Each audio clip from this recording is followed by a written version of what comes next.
Welcome to the Board of Trustees meeting, September 13th, 2021. It's now 7 p.m. Please stand for the Pledge of Allegiance.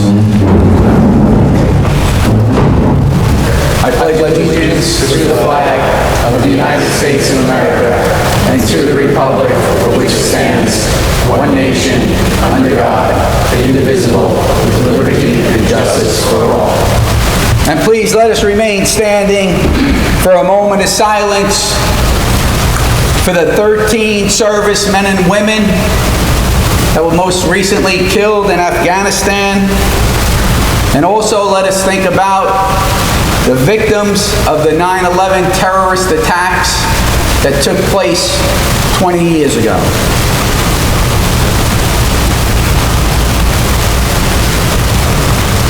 Thank you.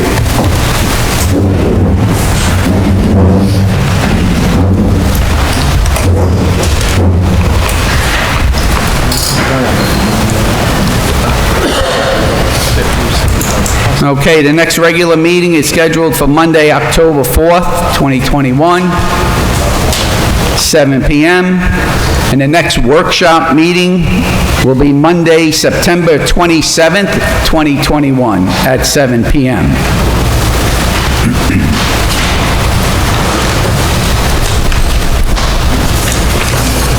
Okay, at this time,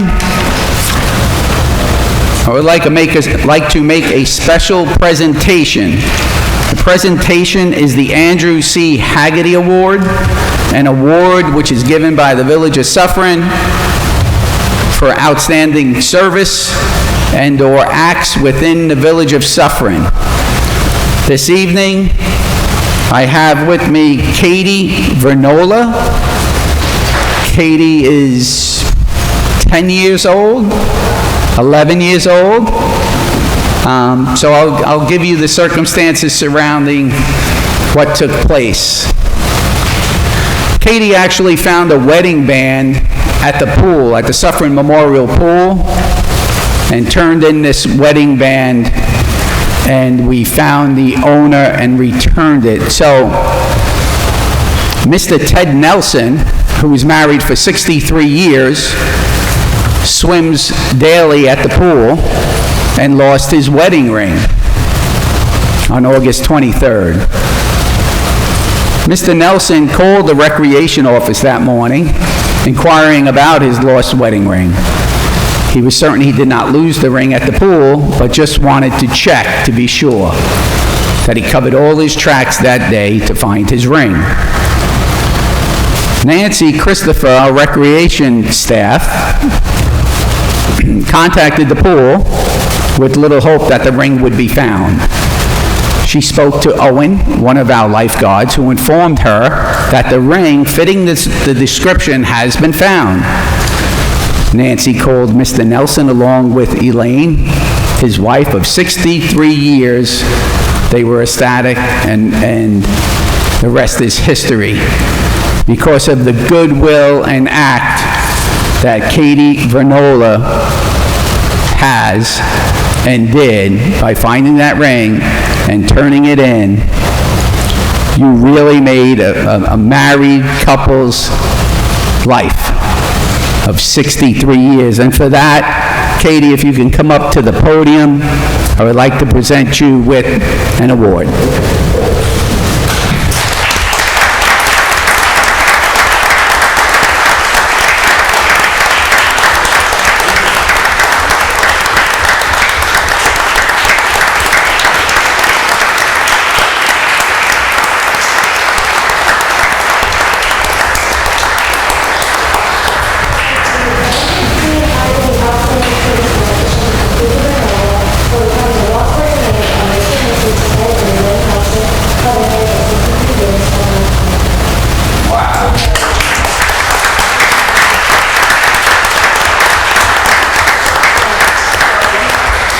With us here this evening, we have Mrs. Haggety, who was Mr. Haggety's wife. So, Mrs. Haggety, would you like to come up?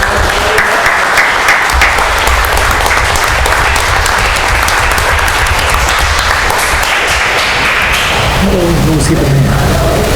How long ago? Mrs.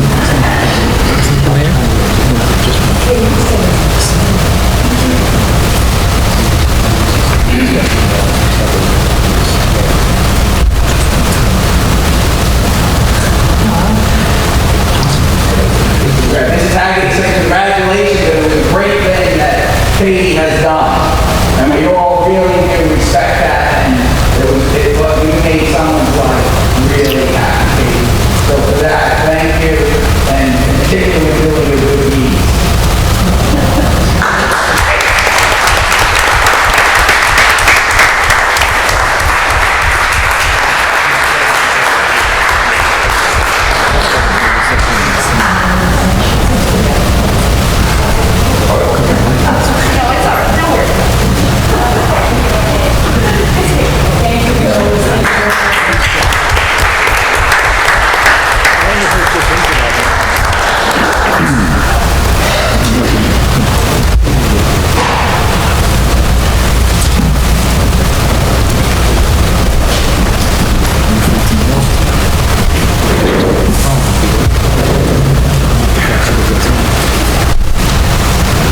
Thank you.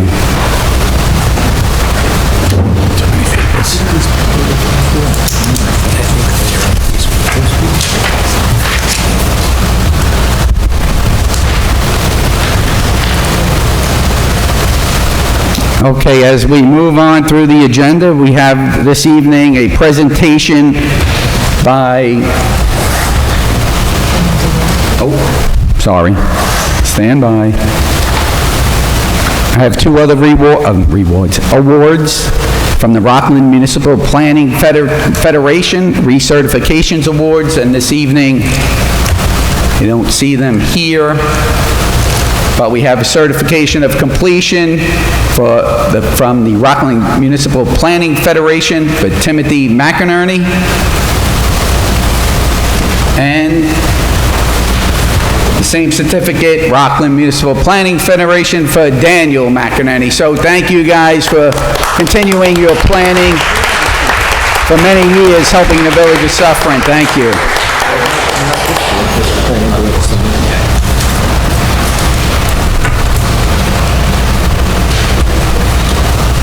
Now we have a presentation by Suffern Logistics, and this is pertaining to the former Novartis site. Mr. Mayor, thank you. Good evening. A tough act to follow, but we'll try our best. My name is Darius Shefazada. I'm an attorney with the law firm Harris Beach in White Plains. I'm here with a developer that has purchased the Novartis site and has a great plan, we believe, to redevelop that site. The company's name is the Treetop Companies. Here is Isaac Ross, the Chief Operating Officer of Treetop Companies. He's going to present to you in a moment, but I just want to introduce the whole team. With him is Ruben Twersky, their Economic Development Head, who's seated to his left, closest to me, at the Treetop Companies. And also part of the team is Dynamic Engineering. Here today, Josh Seawald. Josh is going to walk you through the concept plan that we have to begin with. There is a lot of engineering and work to go over the next few months, but we wanted to come before your board and present our concept to you so the board was aware and the public was aware of what we're proposing on the site. So Isaac, if you could come up, maybe walk the board through the Treetop Companies and part of their development portfolio and et cetera, and then we'll walk down the line with some of the development concepts. Good evening, everyone. Thanks so much for the time tonight. My name's Isaac Ross. I'm the Chief Operating Officer of Treetop Companies. Again, I have Ruben Twersky, who is the Head of Development for the firm, with me as well. You know, before we get into the specifics of the site specifically and the plans we have and for the concept, I wanted to give a little brief overview on the company and a little of what we've done. So Treetop Development started back in 2005 by the two founding principals, Ozzie Mandel and Treetop Development, and Adam Mermelstein. And they originally started doing ground-up condo developments in the boroughs of New York. Slowly, as times changed and, you know, we hit an economic recession, they started to shift more to purchasing value add opportunities in the tri-states. For the past 5 years, we've been doing heavily more development projects, and we currently own approximately 7,000 units up and down the East Coast, along with about 1.7 million square feet of existing warehouse, industrial facility warehouse, with another 5 million square feet plus in the pipeline. So in my brief presentation, I give a brief overview and timeline on page 3 of just the company in general, something I briefly mentioned. Again, kind of an overview of our holdings across the country, both on the industrial and the apartment side. Again, just to reiterate, you know, over 1.7 million square feet of existing industrial with another 5 million plus in the pipeline, and about 7,000 or so units, residential units across the country, both market rate and affordable housing.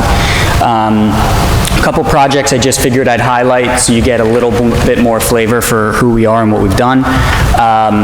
We own a 931,000 square foot facility in Barrington, New Jersey. This is an industrial warehouse on 77 acres. It's currently 95% occupied, all, you know, large publicly traded companies such as PAE, CHEP, FedEx, and we're currently in the midst of doing a site plan approval for about a $8.5 million capital campaign there, completely rehabbing, widening roads, and so forth.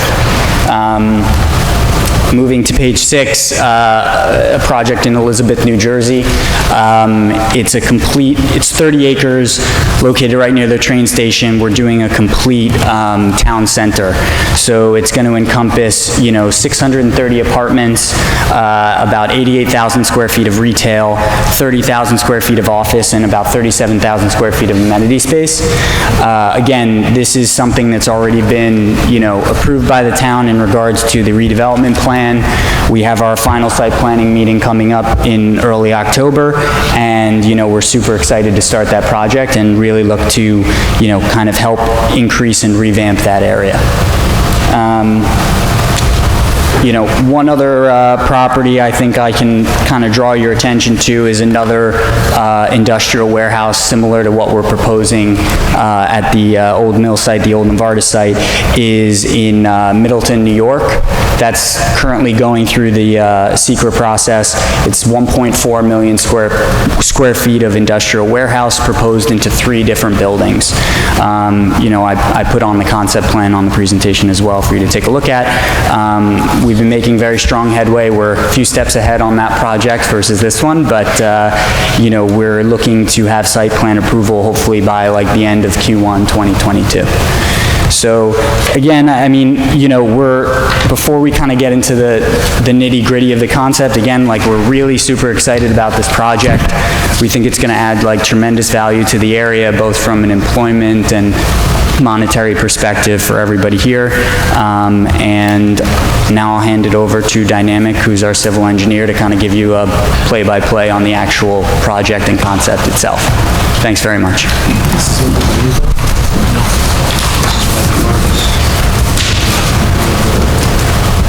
Good evening, everyone. Again, my name is Josh Sewald from Dynamic Engineering. We are the civil site engineering firm.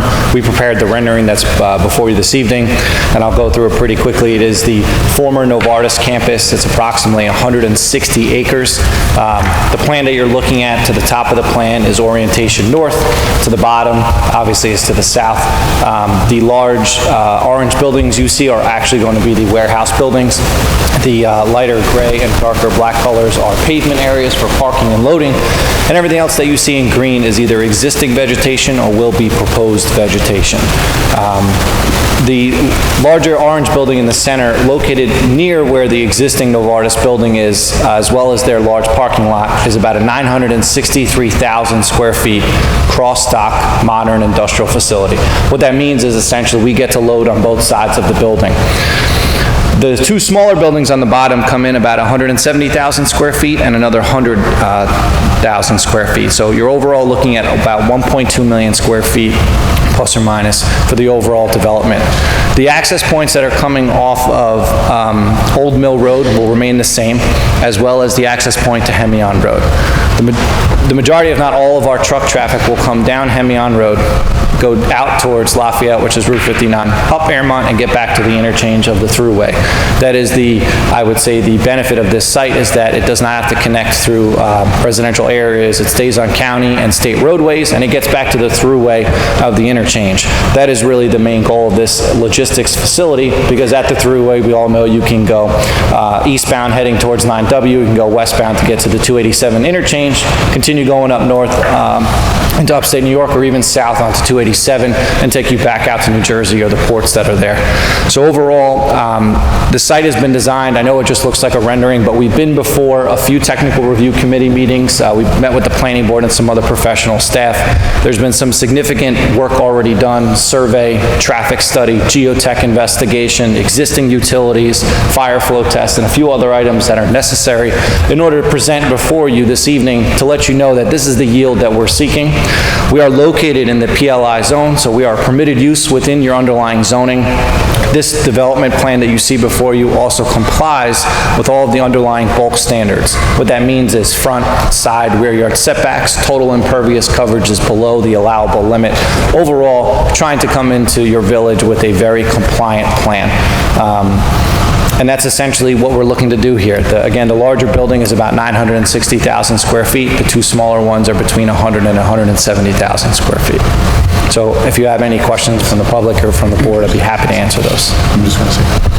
Yeah, I was just going to suggest, just to make it clear for the public, why you're here tonight and what approvals you need. You're not asking for any approvals from this board, correct? If you could just explain that. That's correct. Basically, this evening was just to present so that the town was aware of the project coming in. This will probably be one of the larger redevelopment projects in the village for quite some time, and we wanted to make sure that if there was any feedback, whether positive or negative, we got it now at the concept site plan rendering stage, because the next step over the next few months, we'll be preparing full civil drawings and a lot of other intent engineering reports that will then have to be before the Suffern Planning Board, in addition to about half a dozen other permitting and jurisdictional agencies. And that whole process will be about 12 to 18 months. But we're here this evening just to make sure that if there is any kind of feedback, we'd rather incorporate it now than in 6 months be in the middle of permitting and have to go back to the drawing board. I have a couple questions. Number one, I remember when Novartis first left, it was purchased by another entity, and then it was flipped very quickly to another entity after that. And I presume your company has purchased it from that second entity? So I'm Dynamic Engineering. We're the firm that just prepared the drawings. Isaac Ross is the company who actually owns that, so I'd be happy to let him answer that question. Sure. So we actually purchased the property out of bankruptcy. So there's been a lot of history, as we are aware, and I'm sure everybody here is aware on the site. You know, it's been sitting vacant, or half or quarter or more, sorry, 3/4 vacant for quite some time. So we actually purchased through a 363M private bankruptcy sale. So in essence, we were able to fully close on the property. We had a short time frame. We closed actually in about 2.5 weeks from when the bankruptcy was rubber stamped by the judge. So how long ago was that? I'm just curious how long. It was July 17th. July, so very recent. About 2 months ago. Again, full arm's length transaction, no association with previous owners, and yeah, we're excited. So. Thank you.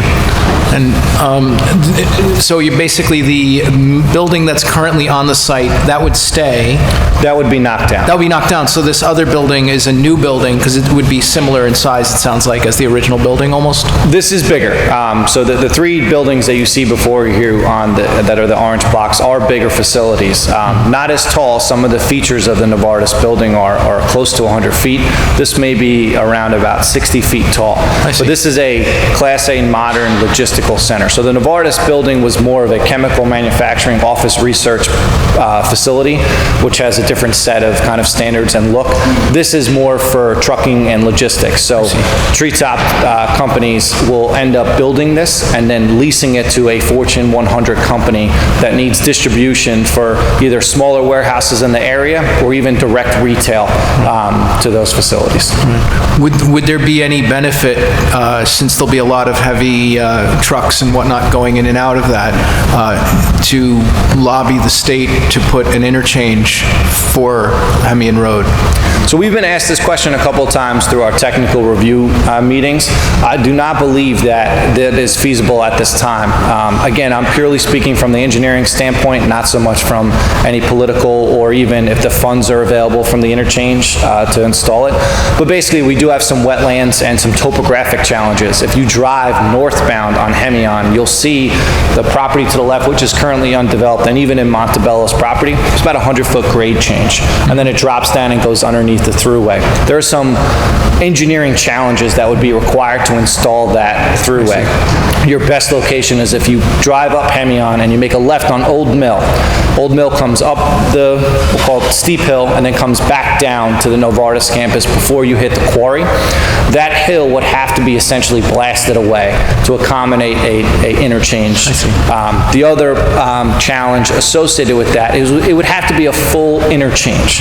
So even if we were able to work out that they would come back with a exit off of our side, our tractor trailers would then have to do a 180-degree turn in a very tight area, and it's really not ideal. So we have been asked at a few different levels. Right. I'm unaware of any plans or capital funds that are available for that to happen. Okay. And again, one of the benefits of this location is it is not impacting residential. Right. The trucks will be coming down county and state roads and going back out to that Airmont Road interchange. Right. The only thing, the reason I bring it up at all is because, of course, on Hemian Road is the middle school is right just north of that. That's the Montebello. I'm sorry, that's in Montebello, correct? It's on the north side of the Yes, but it's on that road. So, I mean, just saying it might affect traffic to and from the school, things like that. Totally understand. We have already completed a very thorough traffic study that will be reviewed by the Thruway and Rockland County GML. Okay, thank you. Certainly. Not to get too heavily into technical regulations, but if you have any further questions on traffic, basically a logistical facility tries to avoid rush hour traffic. So if I was up here discussing, say, a commercial facility like a Dunkin' Donuts, Dunkin' Donuts wants to be open when everyone is going to work in the morning. Logistics doesn't work like that. We need to be on the road and get to our place without sitting in an hour or two of traffic. So everything is staggered, essentially. So that morning peak hour rush between 5:30 a.m. to 7:30, 8 a.m., you will not see trucks heavily going in and out of the road. They may be staged on the property, waiting for that 9:30 opening, and it's the same thing. They do the same thing at night. They don't want to be stuck on the traffic. They have to hit multiple stores in a day. So the school hours are different peak times, and that's something that's very important for a logistical facility of this side. And bless you. Thank you. Sorry. Okay. Does anyone else have any questions? At the public participation portion, we'll take questions? Okay, go ahead, please. Thank you, Mr. Mayor. Michael Curley speaking. We welcome you in this village. We welcome to help us with our taxes and everything else that goes along with that, and no jobs. Just curious, are you planning on going to the Rockland County IDA to work any pilot programs against any village or school taxation in the area? Yes, our plan is to approach the IDA and meet with them about potential benefits, including property tax benefits or pilot agreement, and also the mortgage and sales tax agreements. Our estimation now, even with a pilot, that this facility will, it's early on, but significantly increase the taxes, property taxes for the school district and the village, even with a pilot, than what is currently being paid. And we know there's been some issues over the years with the payment of property taxes. So yes, and then after that, after the purchase, the village was made whole with the property taxes and the water, which is a great windfall for the village of Suffern. If this plan comes to fruition, the job creation alone, the economic growth and development of the village, and the taxes and the associated costs that the village would receive just on the building permits alone would be very beneficial here for the village residents. Yeah, that's what we see too, Mr. Mayor. Thank you. I guess that question will come into play and answer when we find out how much they're paying. So we'll get to that later. And then my other question is that the Old Mill Road, there was consideration by the quarry to buy the Old Mill Road. Do you have any knowledge on that, or where that may stand? I'm sorry, at this point? what was the question? There was consideration on other people attempting to purchase Old Mill Road at some point, That would be the town of Ramapo? down to Ramapo for the quarry. Correct. Town of Ramapo for Old Mill The Road. Old Mill, I think you could educate the public a little more on that too, so everyone going in has open eyes. Thank you. We have heard that rumor. We are meeting with the town of Ramapo and trying to set up a meeting in the next few weeks with them to discuss that and other things, but we do not know any specific purchase of Old Mill Road by any specific entity at this point, and we'll see where that goes. But Okay. there is a right-of-way available for my client to enter that area. Great. I have another question. Oh, sorry. Public questions now? Yep, we opened the door. Why don't you go first? Why don't you go first? My name is Randy Ortiz. I actually own a business downtown in Suffern for 25 years, and I welcome you also to the village. This seems like a great idea. But one question I have is, you keep mentioning a left turn onto 59 Lafayette Avenue to go to get out to the Thruway interchange. Well, there's a much bigger interchange if you make a right turn, okay? I guess my question is there a way to prevent, it's a state highway, is there a way to prevent it? Does that question come up? Yes, we did discuss this in regards to coming off of Hemian Road and making a right turn. That's a and problem. transiting the village of Suffern, which we are seeking to have no right turn, not having the ability for the trucks to come out and make a right, only a left to get to the Airmont interchange. Right, because that's a big And problem. similar going through the village off of the Thruway, right? Yes, off of the Thruway, through Hillburn, through the village. Yeah, because Yes. making a right going through the village, I mean, would be a disaster for all the merchants, including my business. Thank you. Thank you. I did just want to ask you, there was a mention of bringing a lot of jobs here, and that's fantastic, and I really appreciate that. How many do you estimate that you'd be able to employ at that location? Yeah, we're still doing some analysis on that. We don't have those numbers firm yet. There will be significant construction jobs and significant full-time jobs too, but we should have that shortly, those numbers, at least estimates, but we don't have them Okay. now. Thank But you. we can provide that to the mayor and the clerk and get to you as soon as we know. Thank you. Thank you. And I just have one small question. Do you work with union or pay to scale? How does your company work? For construction, yeah. Well, we'll have to look at that. We don't have an answer for that yet either.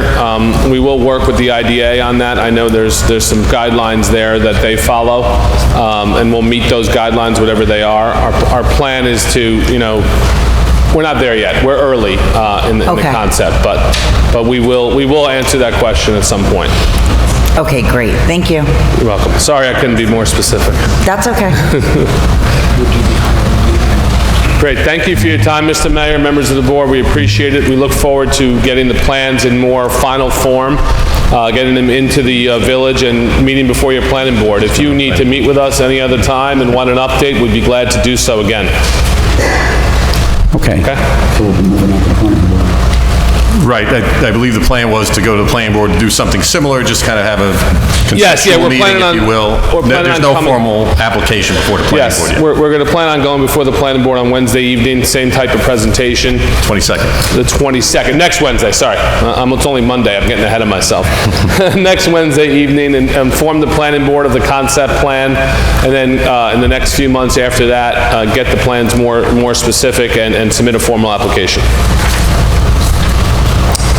Thanks Sounds again. good. Thank you very much. Does anyone else have any questions? All right. Thank you. Thank you very much. Forgive us for leaving and not staying for the meeting, but You can Great join start. us if you like. The beauty of going first. Yes. Thank you so much for your time. It's about... Thank Good you. night. Have a Thank nice you. night.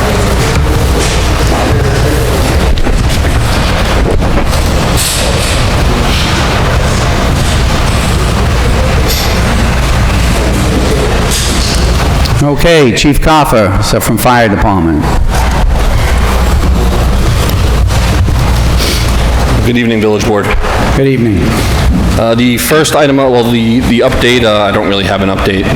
I will say, though, we were, by the grace of God, spared with Hurricane Ida, and fortunately, we had no incidents in the village of Suffern, which was outstanding. The first item on the agenda, you should have the resolution before you, is the fire department's requesting $10,000 to be transferred into our budget for training. I have the resolution here amending Suffern Fire Department budget to include additional $10,000 for fire department training. Do I have a motion? Motion, Trustee Alpert. Do I have a second? Second, Trustee Barone. Any further on the discussion? All in favor? Aye. Any opposed? Motion passes. Thank you, and I'm sure the members that we have here as well, thank you as well. Sorry, what was that? I just wanted to thank the board, and I'm sure the members that are here tonight. Oh, yeah, we thank you as recognize well. that all the members are in the house here. I see them, and wanna it's thank- well deserving of the training that that you need due to the fact that you enter these hazardous conditions, and, training is essential. Going to training and going to your acts is that I received a phone call from the owner of, was it 74 Lafayette? Yes. Sushi Bada building, and they really raved about the performance of the Suffern Volunteer Fire Department and how it could have been very disastrous to the building, and what you guys did to lessen, I guess, the damages to that building. So we applaud you here, Thank you. and so does the owner of the building. So great job, outstanding service. Thank you. I also want to take a moment to thank the Volunteer Fire Department for doing everything they do so fantastically and on a volunteer basis. It's amazing that we have so many people willing to put their life on the line for this village, and I want to thank every member of the department. We appreciate that, thank you.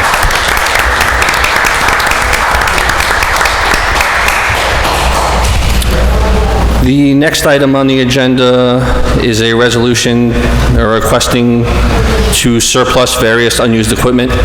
The list of items should be attached to the resolution, and we will be listing those for sale on Gov Deals. So I have the resolution authorizing Village of Suffern Fire Department permission to list various unused equipment for sale on Gov Deals. Do I have a motion? Motion, Trustee Corrigan. Do I have a second? Trustee Barone. Any further discussion? All in favor? Aye. Any opposed? Motion passes. Okay, thank you. I'm going to skip the sale of the American LaFrance fire truck because we have discussed that, and if I'm correct, we cannot advertise that for sale until we're ready to actually sell it. Is that correct, Mr. Genito? Yeah. Okay. Okay, so that We need takes a care of truck. that. Just an update, I sent you guys an email. The committee will be flying out to Wisconsin on it looks like the 3rd of October for a final inspection, and then sometime towards the end of the month, the beginning of November, the truck should be delivered. The end of October. End of October, beginning of November for delivery. Oh, very good. Okay. It'll be a Thanksgiving miracle. Do we been a crack long, bottle long of time. champagne over its front bumper? What's that? Do we crack a bottle of champagne over its front bumper when it gets here? Let's not dent the brand-new paint. What do you mean? Yeah. It's tough as nails. The last item, it states that we're requesting permission to seek bids, which we did last month. However, I've been doing some research. I reached out to the Chevrolet dealership that my vehicle was purchased from by the village. And it turns out that the model year 2022, which is not even out yet, they're no longer accepting orders for. They're sold out.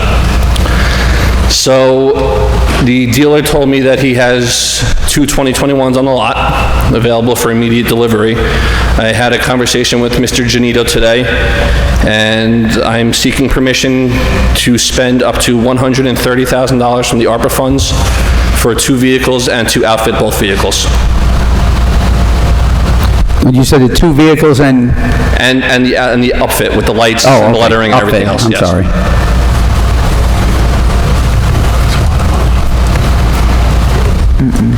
Okay, so we don't have the resolution prepared, but if the board so inclines to move forward, the resolution shall be stated as, Mr. Genito, if you don't mind.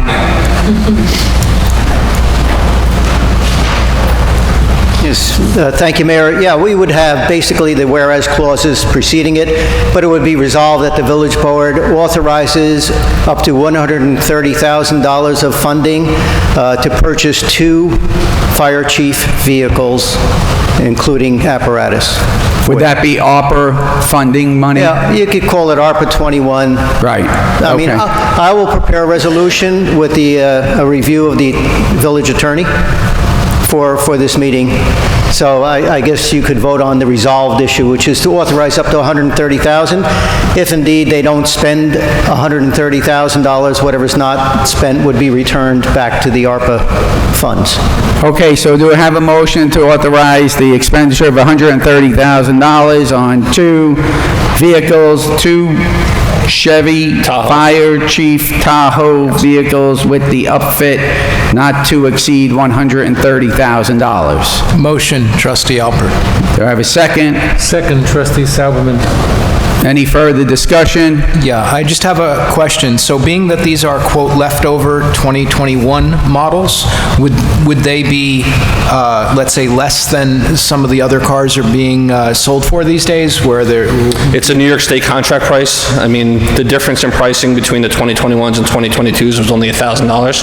However, we can't get 2022s. However, you can't... We cannot get 2022s. I understand, you explained that, right, but because of that, it makes, in theory, I know it's better for us to just get the vehicles, but it makes it a less desirable vehicle if the 2022 is already available, just not to us. They're not available yet. They won't be released until, I think it was February, between February and June. Okay. For the 2022s, that's our expected, but we know how things are going with cars now. It could be August, December, who knows? So these are available to us now. Yeah. Chief, are there any options from Ford? I reached out to Ford. They have the police interceptors only available right now, which are a little small for all the equipment we carry. The Expeditions, they will not even have specs for at least 4 to 6 weeks, and then they don't know what the expected time for them is. They're in between model years right now. What's the make of the vehicle, the newer vehicle that you currently have? Chevy Tahoe. So it would Yes, be it is a matching. Chevrolet Tahoe. It would be the same. matching what you Yep. already have. And our maintenance crew in the DPW is able to repair that just fine? Yeah, because I know they seem to prefer the Fords, but as long as they're good with the... Believe it or not, when we were specking out my vehicle, I spoke to the mechanic, and he recommended the Tahoe, the Chevy. So. Okay, there you go. Very good. Any further? All in favor? Aye. Any opposed? No. Motion passes. Thank you. Have a good evening. Thank you, everybody. Thank you. Thank you, guys, once again.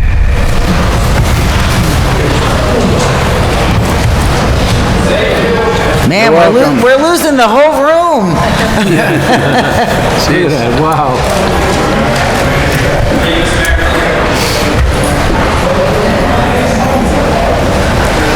Boy, the whole fire department here.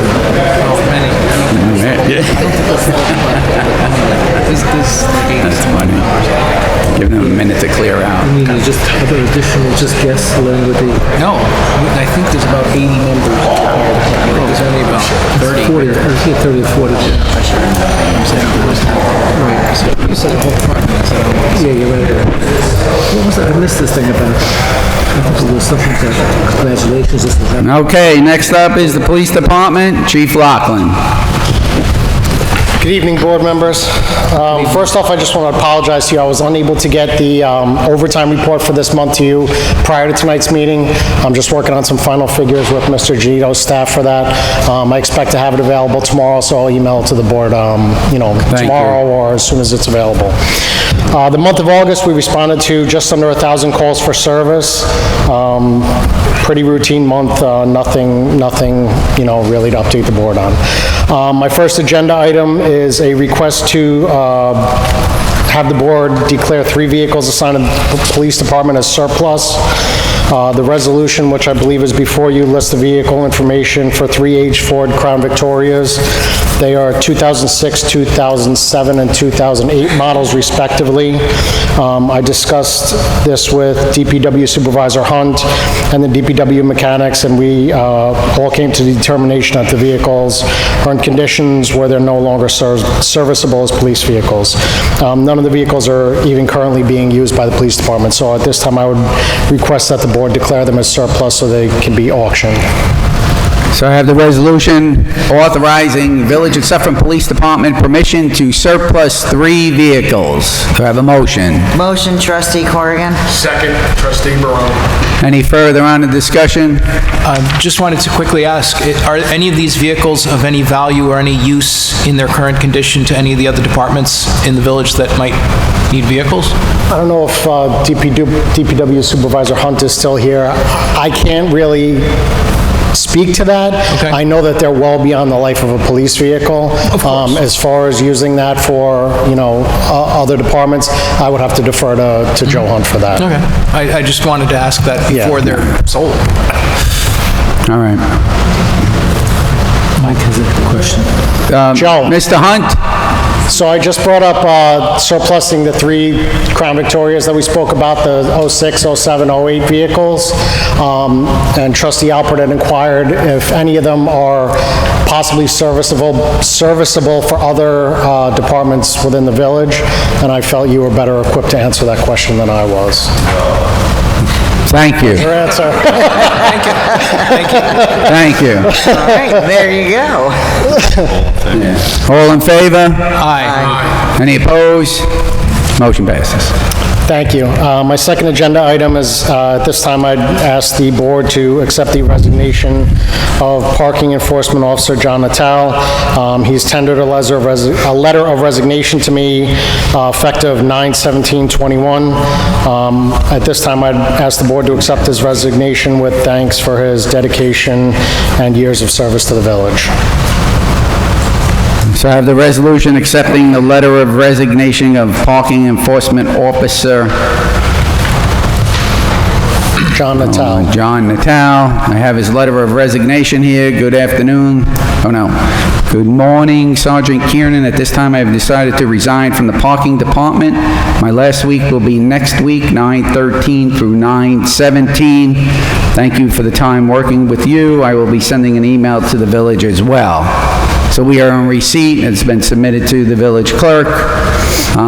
I wish John well. He's been here many years. Thank you for your service. So do I have a motion? I make such a motion. Trustee Sauberman. Do I have a second? Second, Trustee Barone. Any further discussion? I am going to miss seeing him every morning when I walk the dog. He's very happy and friendly, and it's really nice to see somebody smile in the morning and not grimace at 7 o'clock. I was just going to ask, do we have any other employees to pick up the slack of parking enforcement, or that's the only one? Not at this time. Okay, so we'll have to hire. Yeah. All in favor? Aye. Aye. Any opposed? Motion passes. Thank you. I just have a couple items, not really for the board to take action on, I don't think, but just for discussion purposes. The first item is, I was recently contacted by the director of RCC's Criminal Justice Program. They requested that they stated they'd be restarting their internship program with local police departments throughout Rockland, and they've requested that we, again, participate in that program. We've partnered with RCC in the past and taken on interns, many of which have gone on to other law enforcement careers. One in particular is actually employed by us as a full-time police officer. Officer Adams was a past intern through the program. The Director of Criminal Justice asked for us to accept the intern for the fall semester and recommended a village resident, Ava Smith, for the internship position. Advised that Ms. Smith is a conscientious student and very dedicated in her studies. It should also be noted that Ava is the daughter of our village clerk, Lisa Ann. I believe that the internship program is a benefit to both RCC and the police department. It exposes the students to what a career in law enforcement entails, and it assists our department with completing tasks at no cost to the taxpayer. So as long as the board has no objections, I'd like to begin Ms. Smith's internship for the fall semester. I think that's great. Ava's a dedicated woman, young woman, who's looking for a career in law enforcement, but this would be a great stepping stone and something, that a service provided to the village of Suffern, which would just help her in her studies and move her along. So I don't see an issue with it at all. Great, thank you. Thank you. The next item I'd like to discuss is the status of our Lpr system. That's our automated license plate readers. As I'm sure the board is aware, several of our vehicles are equipped with automatic license plate reader systems. The systems assist our officers in locating wanted and missing persons, stolen vehicles, registered sex offenders, suspended and unregistered vehicles. Our current Lpr system is aged and several of the units are not functional and in disrepair. We began researching a solution to replace the units, and most quotes we received were in the ballpark of $15,000 per vehicle. After researching some grants and solutions, I was contacted by Sheriff Falco, who had previously received a grant from multiple Lpr units. Sheriff Falco was very gracious and offered 2 of the units that they received on their grant to our department at no cost. One of the units has already been installed on one of our vehicles, and the second will be is scheduled to be installed on our new vehicle once we receive delivery on it. This will give us 3 patrol vehicles fully equipped with proper working units. I just wanted to make the board aware of the sheriff's generous offer and publicly thank him for that. You know, it saved the village probably $30,000 worth of equipment. Well, thank you, Sheriff Falco, for that great gesture in helping the village of Suffern with the LPR. So please send out thanks to him also. I will. Thank you. The next item I wanted to discuss is the implementation of a pre-escalation apprehension tool called the Bola system. I previously emailed the board with a description and overview of the system, you know, for you guys to look at and digest prior to the meeting. Basically, the Bola wrap is a device that deploys a Kevlar wrap that's able to restrain an uncompliant subject by wrapping their arms or legs from a safe distance. This allows officers to place potentially violent suspects or emotionally disturbed persons into custody without necessitating any force by the officers. The system's been used with much success by law enforcement agencies throughout the country in de-escalating and bringing what could be dangerous situations for the public and the police to successful resolutions. And it's again, I said, there's no force involved, and it results in no injuries to the suspects or the police officers involved. Recently, myself, Lieutenant Martinez and Genito, as well as our police instructors, one of which is here now, Officer Ortiz, attended a demonstration of the product and were very impressed with it. The device was deployed on 2 of our officers for demonstration purposes, one of which was Officer Ortiz, and they both conveyed it was very effective and caused them no pain whatsoever. Several other Rockland County police agencies have either committed to the program or are currently deploying the devices on patrol. Despite the Bola wrap being a proprietary system, they're the only ones, this is, like I said, a very new tool, they're the only ones making it and using it at this time.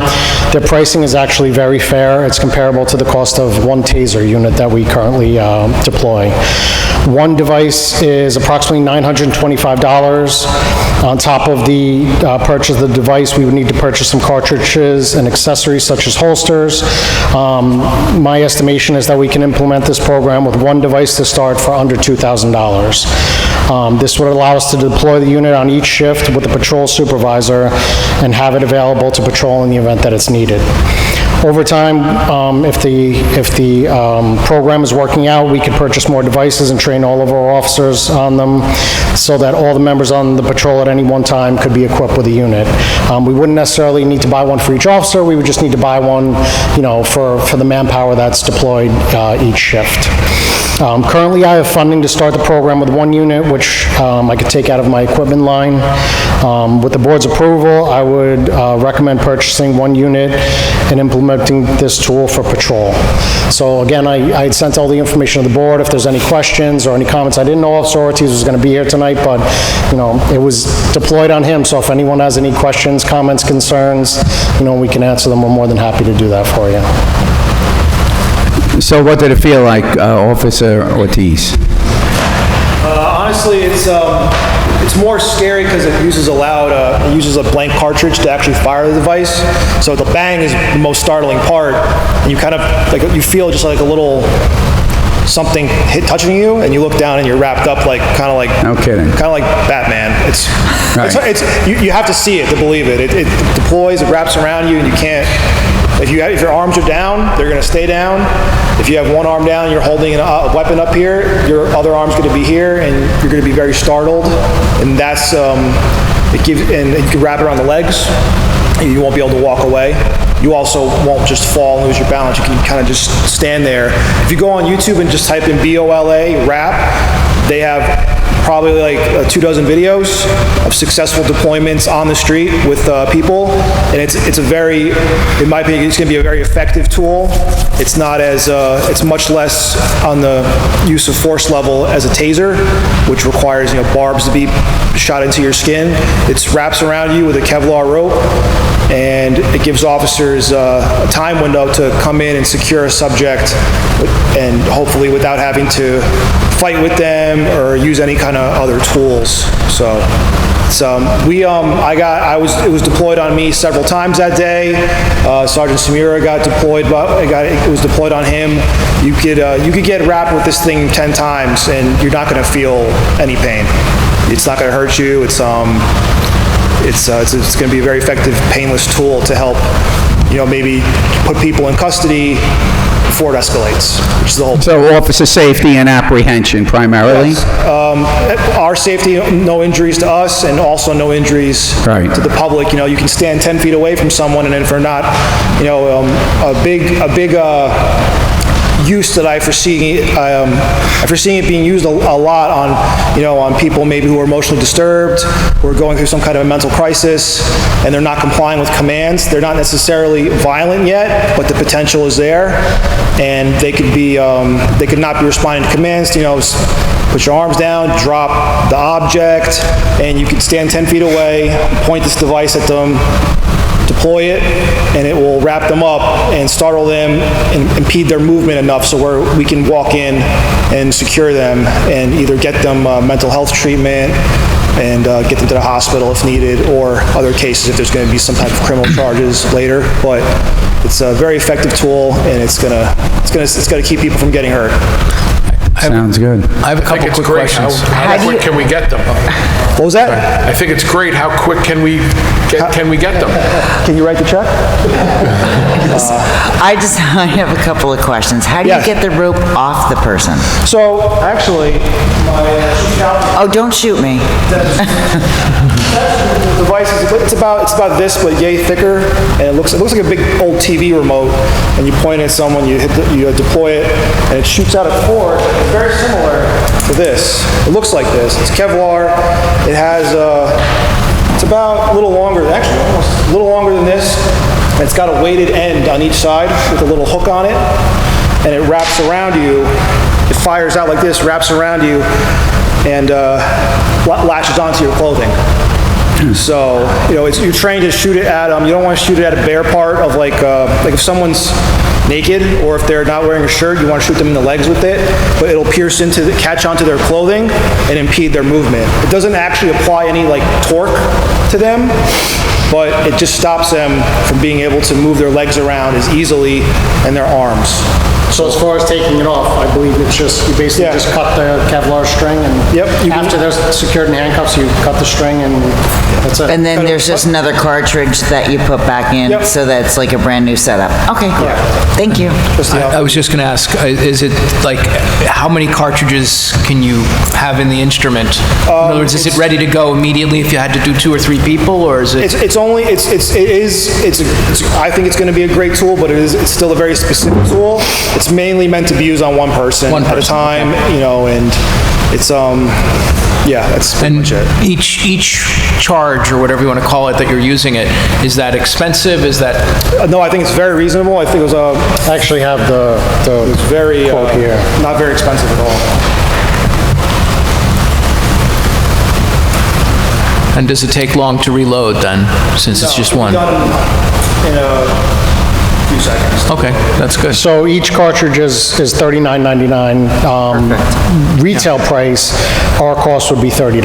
Okay, that's So, good. I mean, Yeah, no, it's $30 reasonable. for a, you know. That's reasonable. It's like I said, Small price to pay. the pricing's very comparable to the that's great. Taser, Yeah. the Taser cartridges. It's very comparable Thank pricing. you. That's good. That's excellent. I like how Jeremy's putting all of his stuff back together. Okay. So would this help with our accreditation process? Is this something that we So this adopt is- into policies and So procedures? absolutely, yeah. If, you know, as long as the board is amenable to it, we would go ahead and purchase the device. One of the benefits of attending this demonstration was Officer Ortiz and Sergeant Smora were both trained as instructors in this device. So if we did move forward with purchasing it, they can both instruct our officers free of charge. We don't have to pay for any other outside training or anything like that. Obviously, before it's rolled out, we would have to develop a policy, whether it's put in as part of our use of force policy or a complete separate policy just for this device. You know, obviously, it would go to the village attorney to be looked at and vetted before, you know, we put the device actually into service. Great, it sounds like a great plan. I'd like to move forward with that also. Okay, thank you. Thank you. I believe this is my last item. I just wanted to update the board on our dash camera system and body cameras.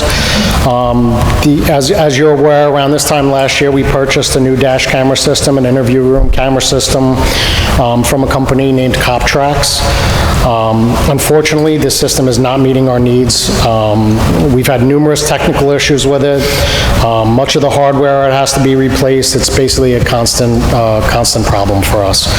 After working with CopTrax over the last year or so on these issues, it was determined, both through us and them, that the product is just not going to work for our needs. CopTrax has apologized for the issues and agreed to take back the hardware and refund the village the full purchase price, which was just under $56,000. The upside to this issue is, while researching options for a new system, we came across a body camera system from a company called Axis, which is utilized right now by several Orange County police departments, some of them larger departments, the town of Newburgh, town of New Windsor, city of Newburgh. We visited these departments to look at the system and spoke to the administration at all the departments, and they're extremely happy with it. All the agencies reported the system's very stable. They've had no technical or operational issues with it. Pricing of the system is also very competitive and far less expensive than actually replacing our dash camera system. We can equip all of our officers with body-worn cameras for under $30,000 as opposed to $60,000 for the dash camera system. And another upside to this is it's a one-time cost with no fees for cloud storage, as all the data from this system will be stored on-site on our server or a secure hard drive in the police department.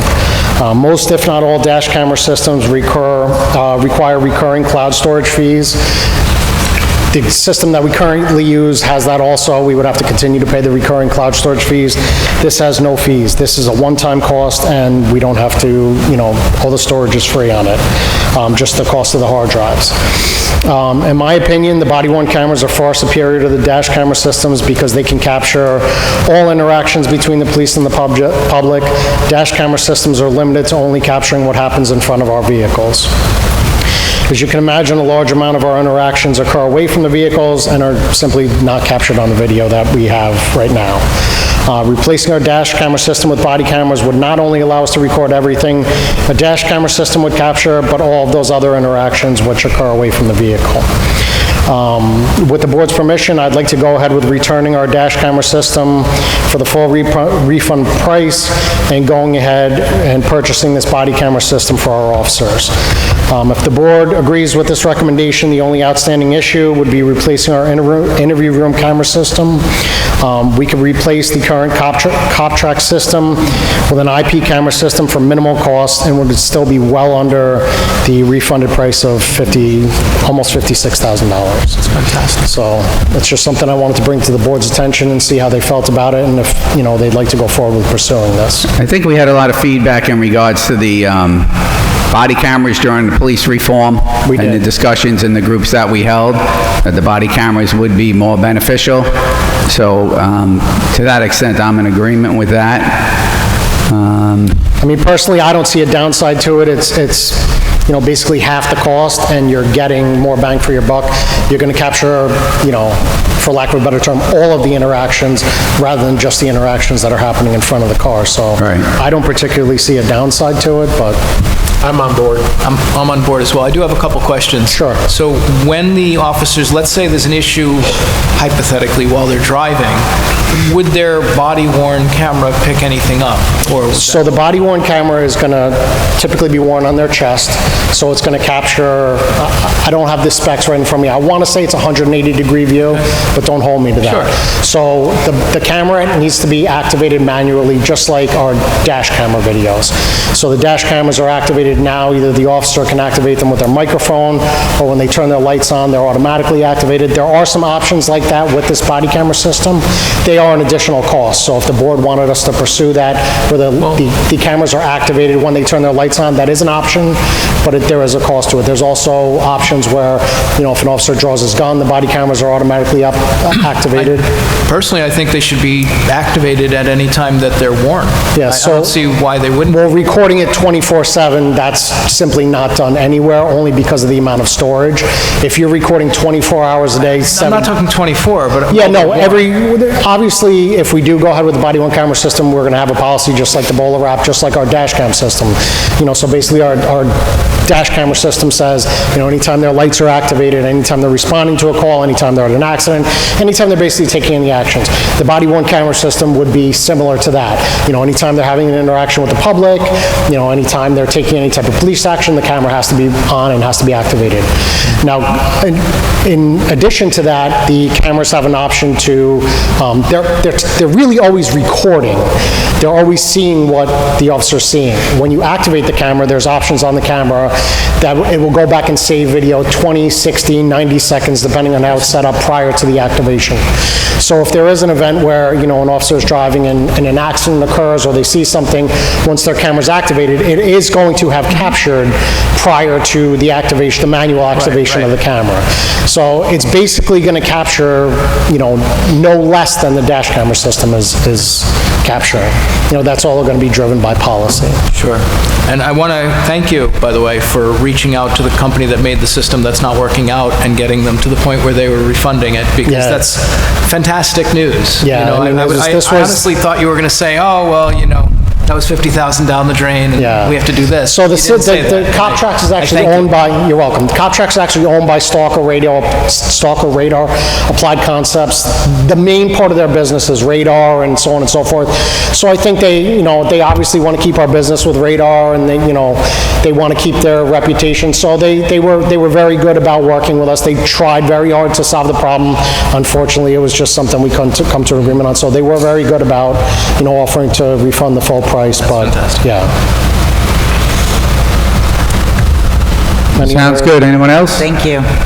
Thank you, Chief. You're welcome. Chief, one last thing. Sure. I saw a uniformed officer walking on the sidewalk on Lafayette the other day, and it made me smile and feel safe and happy, and I like seeing that. Yeah, we do try to get them out there, manpower permitting. Sometimes when we're at minimum, call volume's high, obviously they can't be out there, but we do encourage them when they're able to get out, walk, talk to the business owners, and, get to know everybody. So I appreciate you saying that. Thank you, Chief. Thanks.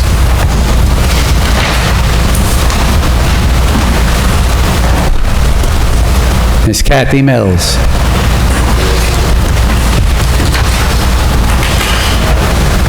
Good evening, Village Board. A few things that we have coming up. Our chair exercise classes we have on Mondays and Wednesdays at 10. Stay Fit exercises, we have Mondays and Thursdays at 11 to 1. Our Facebook updates and constant contact email blasts, we're setting those out every Friday and as needed, and the Facebook updates we're updating as needed as well. Chair yoga classes we have on Tuesdays and on Thursdays at 10, and then Zoom yoga on Fridays at 10. The pool is closed. We closed the pool on September 6th. It was a fantastic season. We had a lot of great feedback from the public. I've gotten a lot of nice emails from residents that enjoyed their summer. We're so happy that we opened. The lifeguards were fantastic, so thank you for all of your support. The pool was a really nice season this year. So September 6th, we closed for the summer.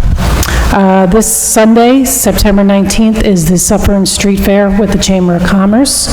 The FD Car, Bike, and Truck Show is on Sunday, September 26th, with the rain date of October 3rd. Suffern Day is coming up. It will be on Saturday, October 2nd. The rain date of Sunday, October 3rd, but it's not going to rain. We're going to be in good shape. Daytime activities are 11 to 3. We have started reaching out to organizations, to restaurants, to businesses to participate, and we've gotten a lot of good feedback on that. We've reached out to the civic organizations of people that will be part of Suffern Day and the Scouts, and a lot of good feedback already. So we're looking forward to Suffern Day. The evening activities we will have at 7 p.m. With fireworks and entertainment. Nancy just found a band, so we now have a band. Okay. South Street is going to be our band this year, so we're looking forward to that. They did play for us a couple of years, and they were very well received, so we're going to start to promote that slowly but surely. The window painting, this is a change to the original schedule. We originally had window painting on Saturday the 9th, but it is now on Saturday the 16th. We did that because we have school just started today, so by the time we got feedback from the kids, it would be a little close to comfort. So Saturday the 16th will now be window painting.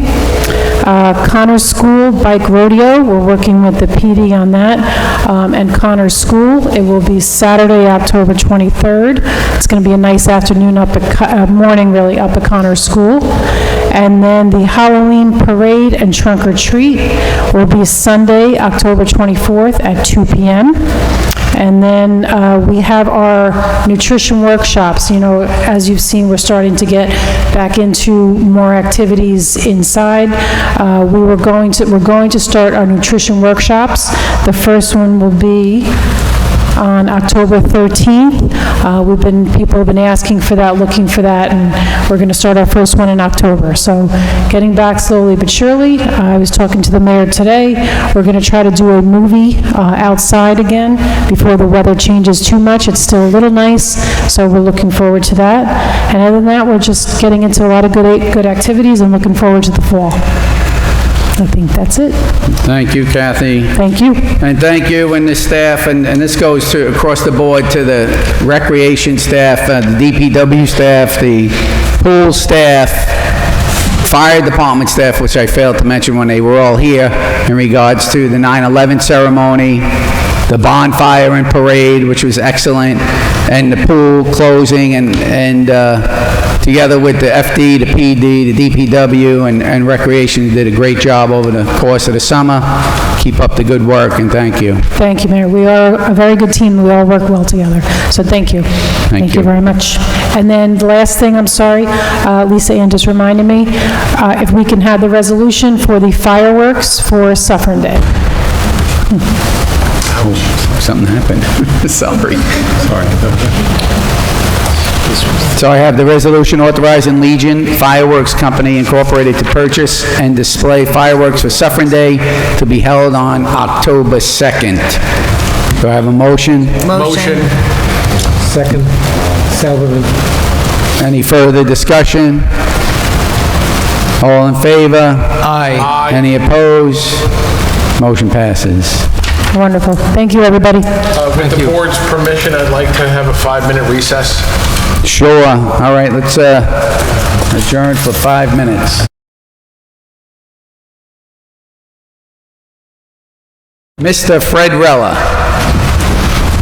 There he comes. Walking down the red carpet.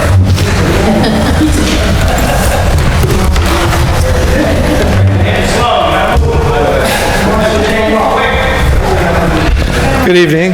Good evening. I'm going to be rather brief. I have two items I want to talk about tonight. The first one, I just want to mention the Wayne Avenue Sidewalk project. If you've driven by it, it's about 90% complete. We have $284,000 in grants.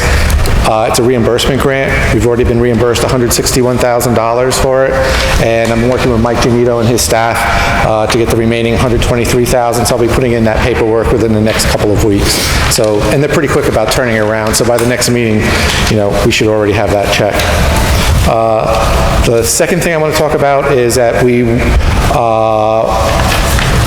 are going to be receiving a grant for a new garbage truck. The garbage truck cost is approximately $250,000. That's a garbage truck with a plow. The grant, which is being sponsored by the new Senator Loughlin Melnick, we're very thankful for him for doing that. So it's $200,000 in the grant and $50,000, which is going to be coming out of the American Rescue Plan. Mike Genito has put together a resolution such that we can utilize the $50,000 for the purchase of the truck. So that is before you, and hoping that you could vote positively on that tonight. So I have the resolution authorizing $50,000 of the ARPA 21 funds for garbage truck with plow.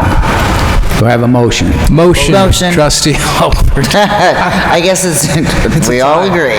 We Do I are. have a second? Second, Trustee Sauberman. Any further discussion? All in favor? Aye. Any opposed?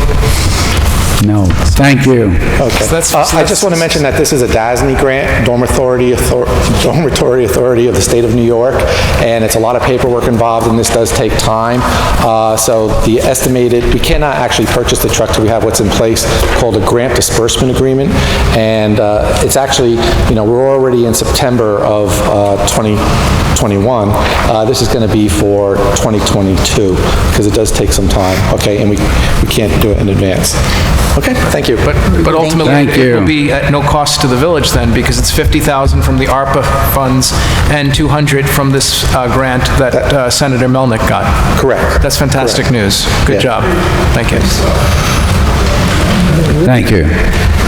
This time I'd like to open it up to public participation. Is there anyone from the public that would like to speak? Please come up to the microphone and state your name and address, please. I'm short. My name is Judith Silver. I live at 80 Barnett Circle in Suffern, apartment R-11. Last time I was here for the last meeting, a solar discussion was discussed using solar energy. I was just wondering where the board is on that. We're still in discussions with that currently? Okay, so you're still working on what you're going to do with that? Okay, Yes. thank you. I'm leaning towards it. You're welcome. I'm sorry? I'm leaning towards it.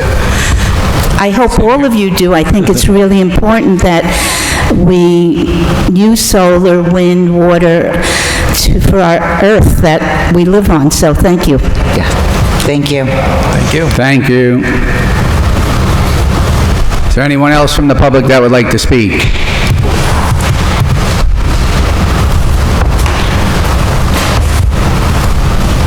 Mr. Joe Hunt?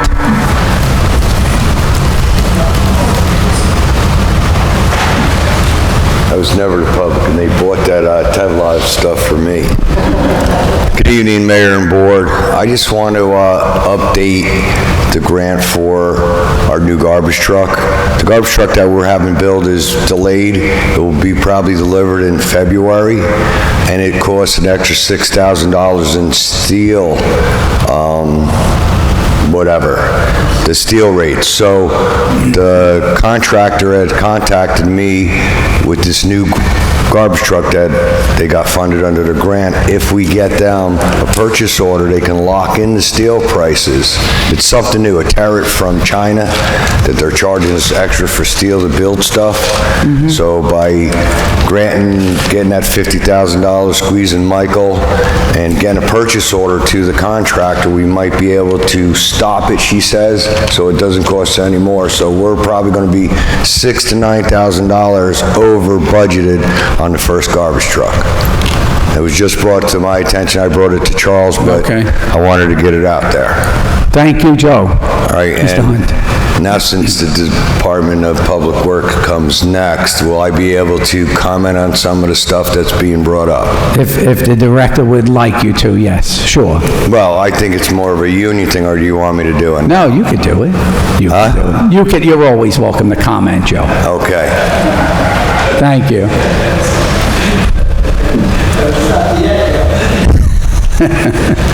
I just want to mention that there are two garbage trucks. So there's one that's already in the process of being purchased, and then the garbage truck I was talking about is also a replacement truck, but it's for the future. We can't.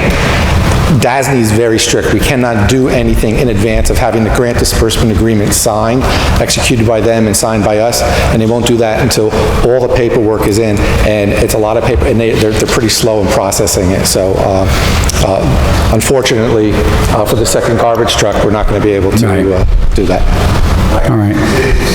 Thank you. That's running low, Joe. That's running low already. All right, thank you. Mr. Charles Sawicki, Department of Public Works, please. Oh, I'm sorry. I'm sorry. Come on up.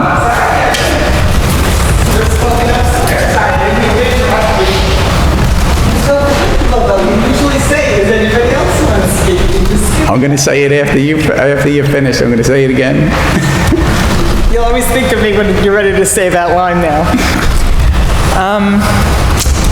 Over the last few months, there's been a lot of conversation about the ethics code, and I too have an interest in the ethics code, though I suspect for different reasons than some of the others that have brought it up.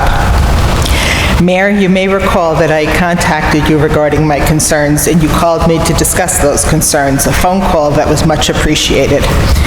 You advised me that you would be verifying the status of the code, and that you would get back to me. With all due respect, Ed, that was 2 months ago to the day. While there's been a lot of talk about the ethics code over the past few months, it's become more of a he said, she said, or a he said, and I don't believe that any of the participants are without their own personal agendas. I prefer to deal in facts rather than vague accusations, innuendos, so I foiled the village to learn for myself the current status of this code. I requested, excuse me, I requested any correspondence regarding the current status, including but not limited to the 5/25/21 correspondence from Mr. Glickle that other residents have specifically referred to. My request was denied, and I was advised that that correspondence was confidential, exempt from disclosure. Can you please speak into the microphone? I'm sorry? Please speak into the microphone. I'm sorry. My questions are this. Why are some residents privy to village information while others who request the same material through proper means denied? 2, if in fact the board is involved in litigation regarding ethics or alleged violations or anything related, with the understanding that such litigation may be confidential, could you please advise what the status or stage of that litigation is, and who are the attorneys who are litigating it? 3, in May of 2019, a village ethics board was appointed, and according to village code is responsible for collecting specific information. If the village's ethics code remains valid, the board has obligations to its residents, and if in fact it has been rescinded, I would appreciate seeing the legal documentation that specifically reflects what part or parts have been rescinded.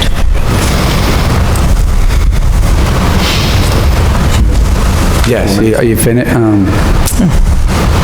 Are you complete? Are you finished with your questions? Yes. Okay. Yes. Well, to the extent we can answer it, the ethics code has not officially been rescinded. It is quote-unquote on the books. I think, I know that Mr. Glickle was handling a matter, a union grievance with respect to it, where it was agreed that it would be rescinded. So at some point, it will be presented to the board for that to be rescinded. So it's still valid as of now? You know, it's an interesting question. I will just say it has not been rescinded. Okay. And the other two questions? Where do we stand in the litigation? I'm not going to comment on the litigation right now. No comment. I'm not going to comment. I don't know if anybody else was. Could you tell us what stage that litigation is? I'm aware that the paperwork has not been filed or is not documented by the Rockland County courts as of yet. No, there was a complaint. It's not in the Rockland County court. Okay. Could you tell us what lawyers? Division of Human Rights. What attorneys are litigating? Ellen Storch of Little, I think it's Mendelsohn. Can you tell me the names again, I think it's Ellen Storch of Little Mendelsohn. Okay, and that's one side. Litigation, two sides. I'm not sure of the other attorney. Mayor? I know the attorney has changed, so I don't know the current attorney. I don't know the current attorney name. The person that Rob... I don't know how much we can... I'm sorry, I don't know how to word it with... I mean, honestly, there's not really the back and forth. I don't know if that's up to you if you want to enforce that. No, I just wanted to make it clear. I mean, they're valid questions, and, you know, we will do the best to release the most information possible, but speaking to the points of the litigation and the complaint, or the complaint, it is litigation if it's a complaint, that we shouldn't be speaking about it. My recommendation is to not comment on it right now because it could impact the litigation. Telling us who the attorneys are would impact the litigation? I didn't say that. Okay. So that's the part, I understand that the contents of the litigation is confidential. I told you the name of the one attorney. I don't know the name of the other. Yeah, okay. And the third question, which was actually the first one. I don't know what the question is. The ethics board valid? Was that what the question was? Well, no, I think Mr. Magrino answered that question because he said that the code has not been rescinded, so it is as stands. So I'm assuming that all the items in the ethics code are still valid until it's been rescinded. What's the question? The first one was, why are some residents privy to village information while others who request the same material through proper means? I'm not going to answer. That's a subjective question. I'm sorry? I don't know what you're referring to, so I'm not going to answer. If anybody here wants to answer, they can.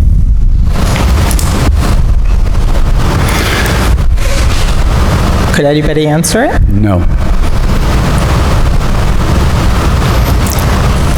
So you're denying... FOIL requests are answered as they come in. It may have had to do with the way whatever you requested. I'm not sure what you're referring to, so all I can say is you're posing the question as if something occurred. Whether it did or not, I don't know. What I'm saying is it may be in the way you made a FOIL request versus the way somebody else made a FOIL request. I don't know. Okay, fair enough. Thank you for your time. Thank you. Is there anyone else from the public that would like to speak? You say yes?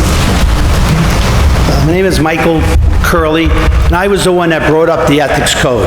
I was the one that went to the state of New York. I was the one that looked up all the law. I was the one that found it on the village website, which anyone can. The ethics code is still in effect, and every allegation I made is 100% correct. The only thing that happened is that the union had asked that their part of the ethics code not be there because in 2016, when the law was made, which the mayor was one of the originators of that law, I spoke in 2016 and I said you cannot include the union without negotiating it first. So the only thing that was done is the union has met with the village and said to take the union officials out. The mayor, the trustees, the village officials are all still liable to that law. That law is in effect as of this day. And I'm glad Mr. Magrino finally came out and spoke about it, admitted, and said it is in effect, the law. In 2019, there was actually we actually appointed the Ethics Committee again, and I think that's what you're talking about, young lady, all right? And you were put on that board, if I'm not mistaken. You are on the Ethics Committee. There were 5 people appointed in this village. So the process would be for someone to make a complaint and move ahead to the Ethics Committee, okay? Whether, I didn't come up to, I'm going to end that there. I'm going to go to Suffern Day now. Curly's Corner will be at Suffern Day, as it always had, doing my hot dogs and hamburgers. And I also want to point out that unfortunately, because we're all the water and the rain and the storm, and a lot of people weren't affected, but our Little League and our football was drastically affected. And I know we all of us as a community would like to help them. Well, Mike Burns, the commander of the American Legion, who continues to do things for this village, is doing an event, and I'm going to volunteer to help him. And I welcome everyone of every different things to help and participate for Little League and football, because it's great, all these volunteers, and I like these great things, okay? And thank you all. Thank you. One more quick comment to make, if you'll allow me, please. I started out by saying that I was asking about the ethics code for a different reason than most of the other people that have brought it up. My interest in it is the fact that all the candidates are required to furnish financial statements to the ethics board. That has not happened. Thank you. Can you repeat that? I did not hear that. All the candidates are required to furnish specific financial statements to the ethics board. Okay. And as a member of the ethics board, I have yet to see financial statements from any of them. Do you go online and get them as they're reported? I don't know. Okay. All right. No, it's different than that, Joe. You're referring to the ones that are, I know. All right, I shouldn't assume what you're referring to. Sorry about that. You want my personal finance records? I believe that those are much of what is required, yes. You're asking for my financial records? I'm not asking for it. The village code is asking for it. Okay, we'll have to look into that, correct, Rob? All right, thank you. All right, we're not going to continue with the back and forth. No, I don't want to do back and forth. I want to help along. No, thank you. She got a second chance, I'll get a second chance. She's actually correct in that. We are supposed to supply financials, but only after the village clerk supplies us with them. It has not been done in years. Not now, not ever. I've never seen one. If you go and look at the full law, you'll see the law states that. Is that correct, Mr. Giancetti? You seem to be... Right, but you're supposed to be supplied it. I have not been supplied. I don't think it's been supplied in years. So I am happy to do that, but I have to wait first for it to be supplied legally to me. It has not been supplied legally to me. And it's in the law. If you continue reading that law, you will find it. Well, then, that's so. You agree with me. So thank you. So, Thank you. just to ask perhaps the attorney, what exactly is supposed to be supplied to the candidates? In other words, I'm actually unaware of this. This is, see, nobody's really quoting the law exactly correctly. Here, I'm just going to make this last comment and leave it at that. The requirements are there for reporting by current board members and certain employees. What happened was, when this law was passed, the union grievance was brought soon after.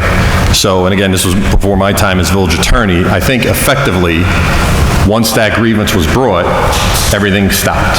Really, nobody sought to enforce it because of the grievance. And the one correction I'll make, the agreement was, as far as I can recall, that the law would be rescinded. That was the agreement. So that has not been done yet, but that was just the one issue I just wanted to clarify, that was the agreement. The union may be taking a position saying, hey, as long as you don't enforce it against us, I don't care, and that may be fine, but that was, my understanding was the agreement was to rescind it. But the information that would have been necessary to provide, was it the same information that a candidate provides to the state of New York? No. Typically, it's regarding conflicts or issues related to people who do business with the village. Okay. For example, if the applicant's here today, made donations or... You signed that. I've signed a document we of that signed that nature with every Donald year. Lee. Okay. There's been a document that comes to board members once a year after the budget has been certified by the state and they've gone through it and made sure it's all makes sense.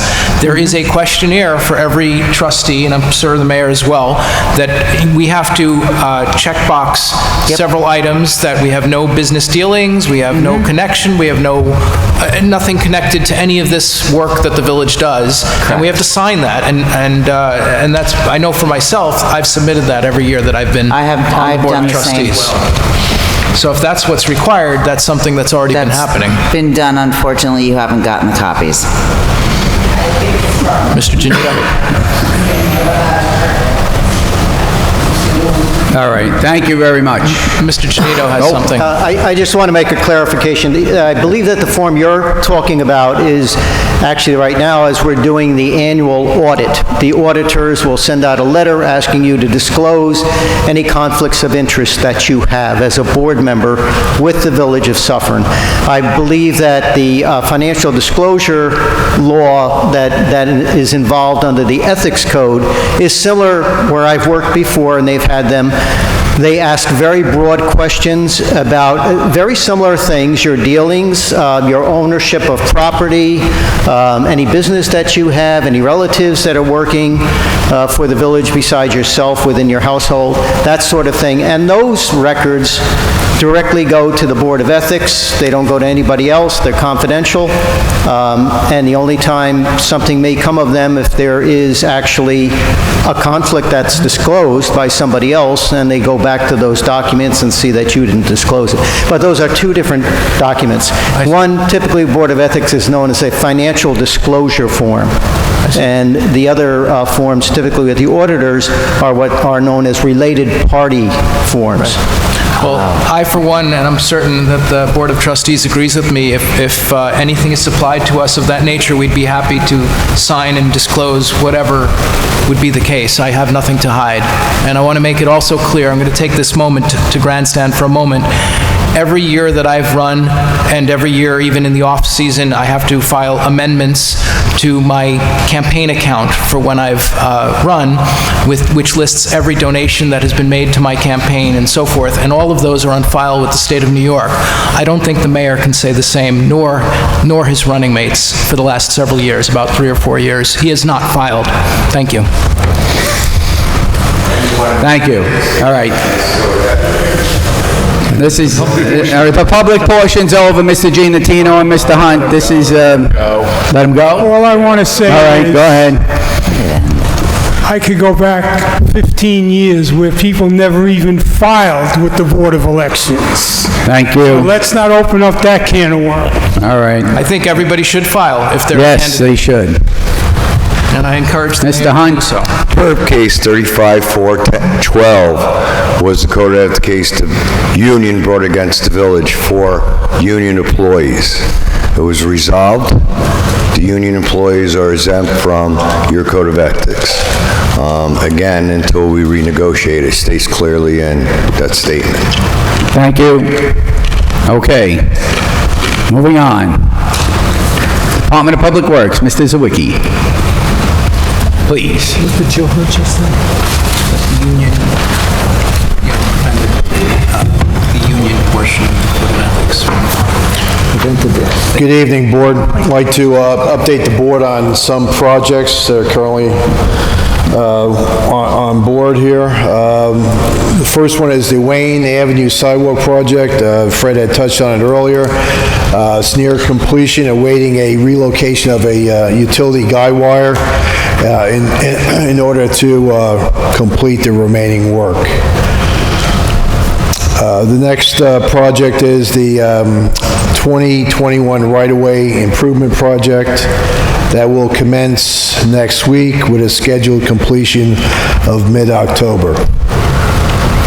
Roadway Improvements Project Phase 11 will commence next month with a scheduled completion of end of October. The wastewater treatment plant upgrade project contract 1 is currently underway with a late spring completion. The Water Department will commence with the annual hydrant flushing program starting on September 23rd, that's next week, and will continue for approximately 3 weeks. And then the proper notifications will be... Yeah, actually, probably, most likely will go out tomorrow. Okay, great. Yeah. Okay, the first item is requesting authorization for application of payment number 3 for Dewberry Engineers for the hardening and water treatment plant and power and backup power for critical facilities project in the amount of $11,704.10. Beside the resolution authorizing application payment number 3, Dewberry Engineering, for the hardening of wastewater treatment plant, hardening of the water treatment plant and backup power for critical facilities projects in the amount of $11,704.10. Do I have a motion? Motion, Trustee Corrigan. Second, Barone. Any further discussion? All in favor? Aye. Aye. Any opposed? Motion passes. Requesting authorization of application for payment number 6 for Genito and Sons for the Wayne Avenue Sidewalk project in the amount of $98,490. Authorization for payment number 6 to Genito and Sons Construction Company for the Wayne Avenue Sidewalk project. Do I have a motion? Motion. Trustee Sauberman. Do I have a second? Second, Trustee Corrigan. Any further discussion? Yeah, Charles, one question on that payment. I guess there'll be a final payment. Is this like the next to last payment, or? There will be at least one more payment. There may be 2. There's a good chance there'll be 2 more payments. Okay. I thought there was only one. Because it's been taking a while at that last piece to Yeah, complete. matter of fact, we had a meeting out there today with O&R. It's been a little bit of a struggle trying to get that guy wire relocation resolved, so looks like we got it resolved today. All right, great. All in favor? Aye. Any opposed? Motion passes. Requesting authorization for application of payment number 1 for Meal Electric, Inc. for the wastewater treatment plant upgrade project, contract 1E, in the amount of $7,125. Authorization for application payment number 1 for Meal Electric and Communication Company for the wastewater treatment plant upgrade project, contract 1E, in the amount of $7,125. I have a motion. Motion. Do I have a second? Second. Trustee Sauberman. On the discussion, all in favor? Aye. Any opposed? Motion passes. Requesting authorization of Delaware Engineering Amendment Number 4 for construction phase services for the wastewater treatment plant upgrade contract number 2 in the amount of $185,000. I have the resolution authorizing amendment number 4 to the Delaware Engineering Engineer Agreement for Construction Phase Service for the Wastewater Treatment Plant Upgrade Contract Number 2 in the amount of $185,000. Do I have a motion? Motion, Trustee Corrigan. Second, Do Barone. I have a second? And the discussion? All in favor? Aye. Motion, any opposed? Motion passes. Requesting authorization for Mr. Michael Augustin to attend classes for the Water Operator Grade D certification training, October 18th through the 22nd, 2021. I have the resolution authorizing Mr. Michael Augustin to attend classes for Water Operator Grade D certification training, October 18th through the 22nd, 2021, in Cortland, New York. Do I have a motion? Motion, Trustee Corrigan. Second, Barone. On the discussion, all in favor? Aye. Aye. Any opposed?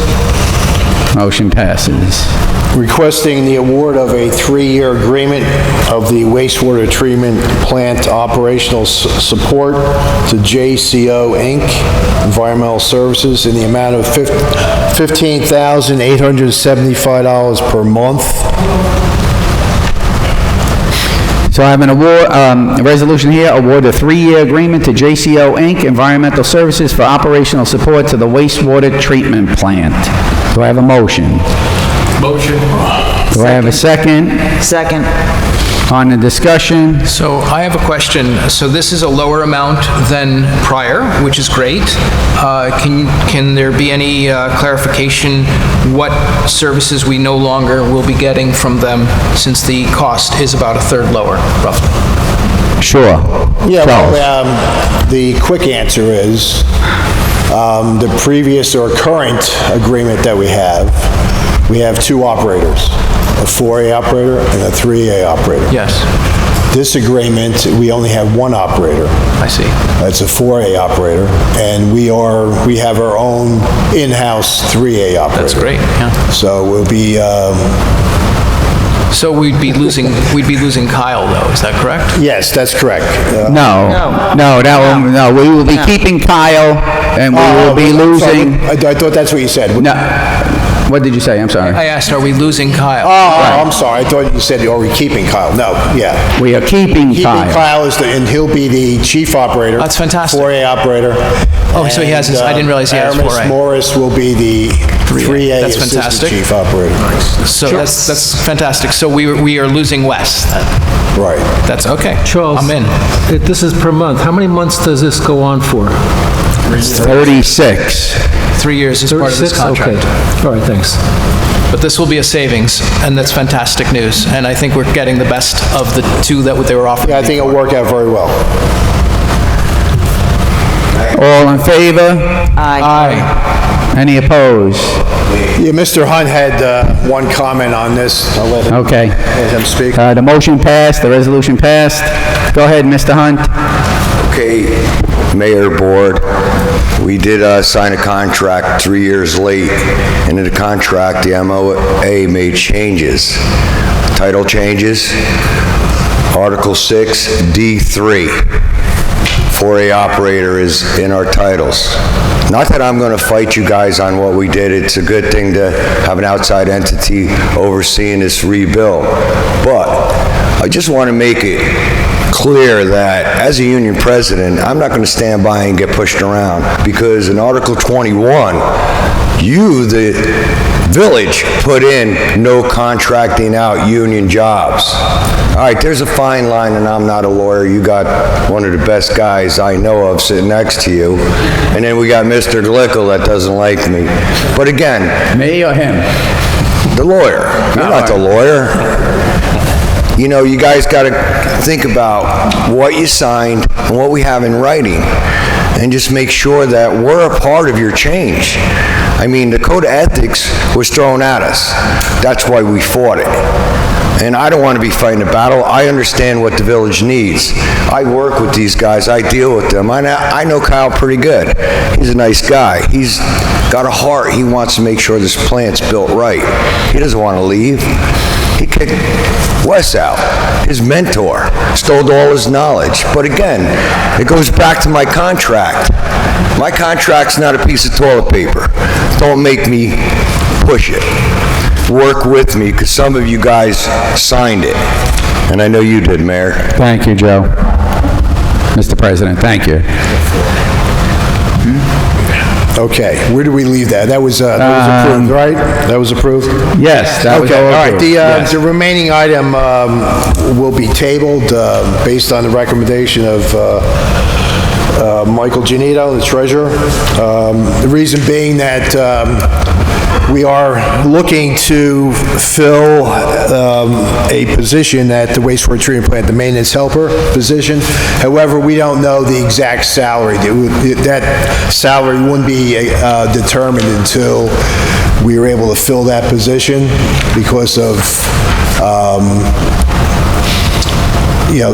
again, this current salary of the individual will vary. So the recommendation was to make the modification once we're able to identify who will be filling that position. Is that correct, Michael? Okay.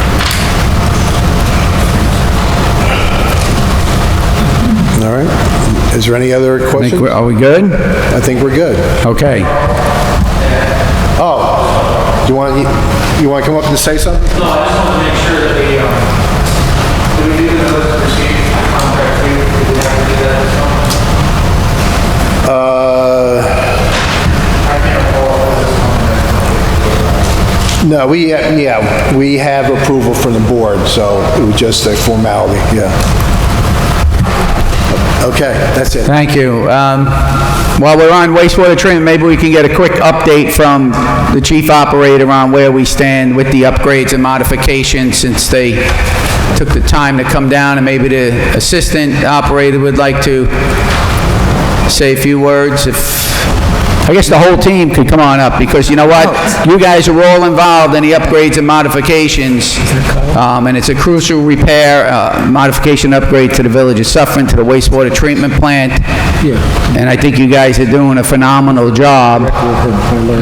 And give us a quick update, please. I appreciate that. I appreciate the board's support in that previous matter there. I'm looking very much forward to seeing this project through. It's really important to myself and seeing what we've got down there at the sewer plant. Currently, demo has started our gravity bypass, which was probably the most stressful part to this point. The most stressful part, we took the flow off a line for one day, bypass pump for one day, and put a new 24-inch temporary main to work now on the headwork. So that went off without a hitch. It made it through Ida very well. We were worried about that. I spent the 2 nights there. Derek was there with me Wednesday night. We spent the night there to make sure that everything stayed okay. Demo has continued. The new headworks and equipment's coming in November.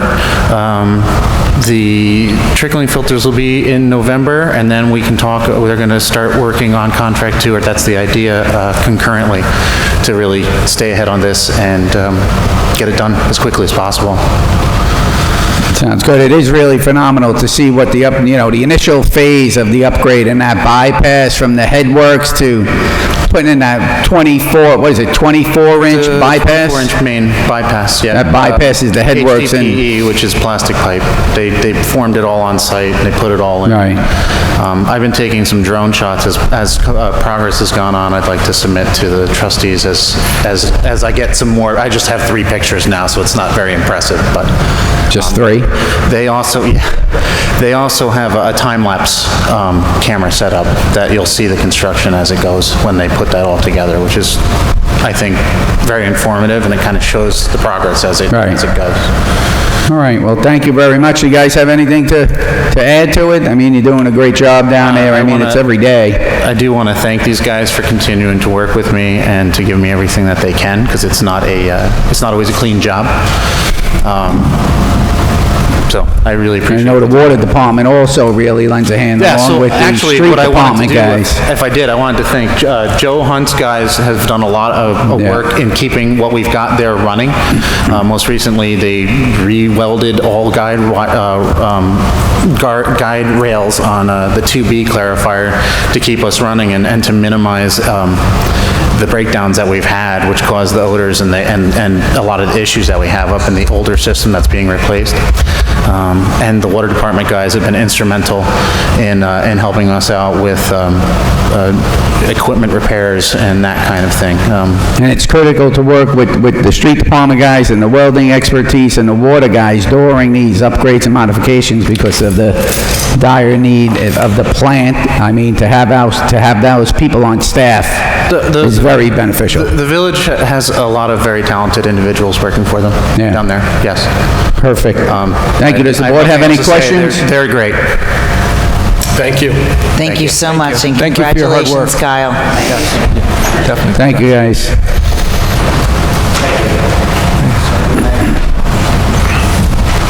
Mr. Genito, please. I spoke to the other guy who was next to him just at the break, and he told me he's the board kind. Thank you, Mayor and Board. Just a few things that we have for an update. The ARPA 21, the American Rescue Plan Act of 2021, and also known as the Coronavirus Local Fiscal Recovery Funds that we're receiving. We generated a report and presented it to the board September 10th. You all received a copy of it. We also posted that up on the website under financial documents so that the public could read it. It has some ideas in there, and a couple of them were brought up tonight, such as using $50,000 of the money for our share of the garbage truck. I did hear Joe Hunt mention that perhaps there's funds elsewhere that we could use in order to get a purchase order out, but to build on what Fred had said earlier, Fred Rella, if we do any manner of funding of that garbage truck, whether that be a purchase order issue or authorized debt, or take the funds or promise to take the funds from any other source, the grant will not be allowed. DASNY will not process the grant. So, unfortunately, we're stuck with waiting for that to happen. But in any event, that ARPA 21 report is up on the website, and it gives a little background on it as well as some possible uses. And again, we've talked about a few of those. The audit, the annual audit, is starting on the field work this week. In fact, tomorrow morning, they're going to come in and start. And we also filed the annual report with the state of New York that we do. It's commonly known as the annual update document. Typically, the state takes that report, it takes them a few weeks to review it. They may come back with some modifications or corrections. And of course, we always advise them at the conclusion of our financial audit whether there's any further adjustments. And then finally, the only other thing I want to mention, because the JCO contract was mentioned earlier today. One thing about the new contract, it references that there would be an annual increase per the CPI. And I want the board to be aware that that area of the contract has to be specified. There are many different CPIs. There's a CPI-W, CPI-U, C-CPI-U. Those are different ways of looking at, and you also want to make sure it's not, whether or not it's the national CPI or the one for an area, such as our area, which is typically New York, New Jersey, Pennsylvania, and some other areas.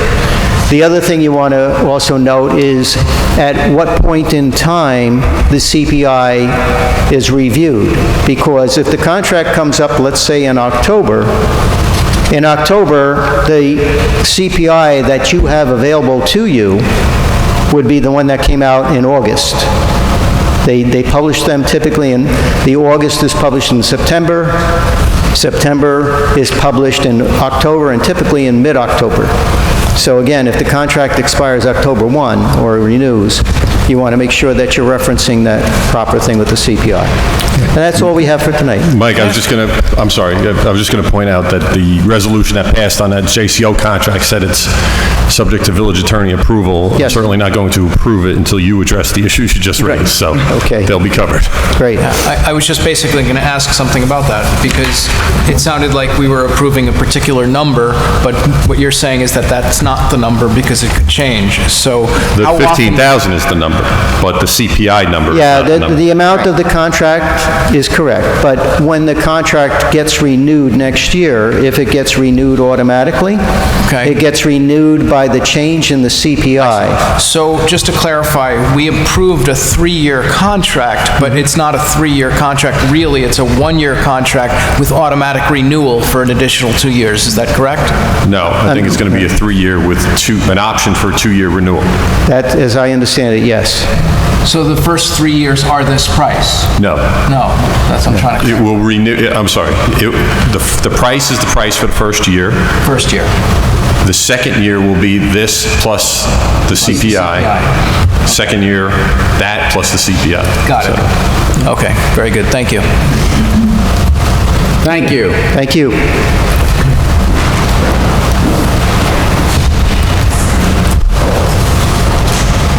Mr. Magrino.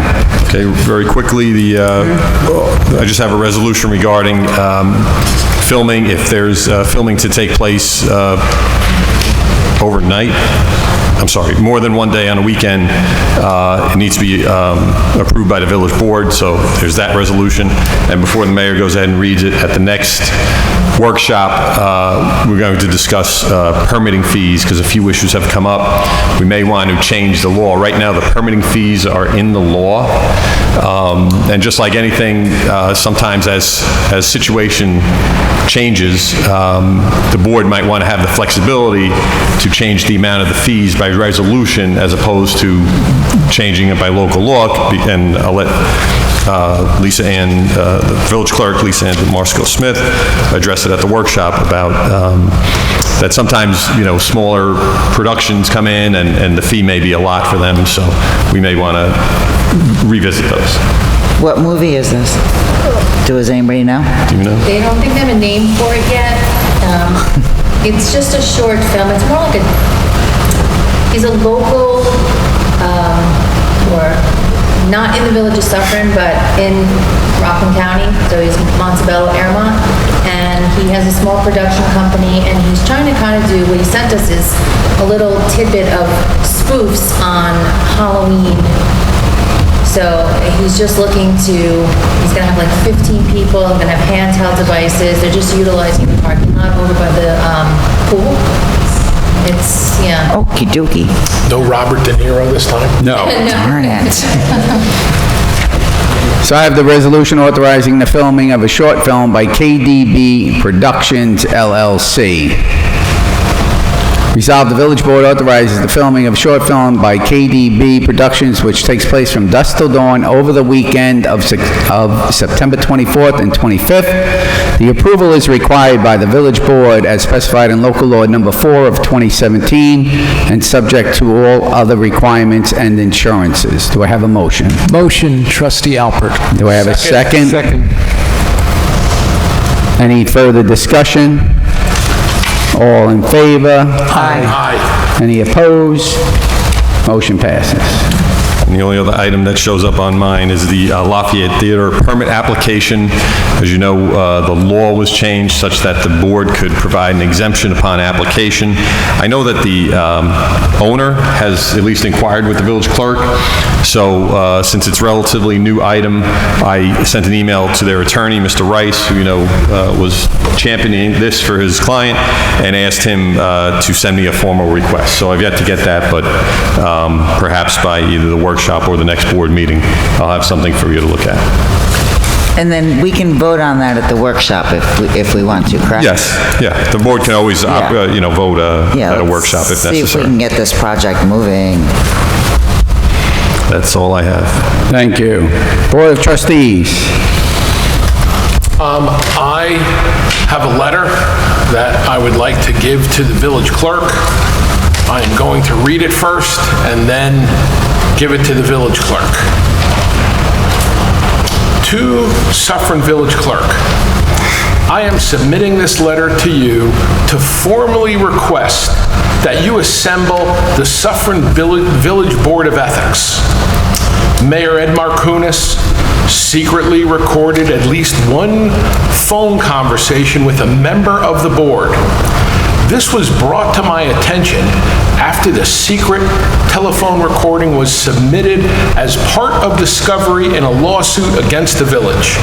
Secretly recording conversations with fellow board members is against village law. A Class A misdemeanor punishable by a $10,000 fine. At this time, I request that the Village Board of Ethics assemble and render judgment in this case. Sincerely, Charles Barone, Deputy Mayor of the Village of Suffern.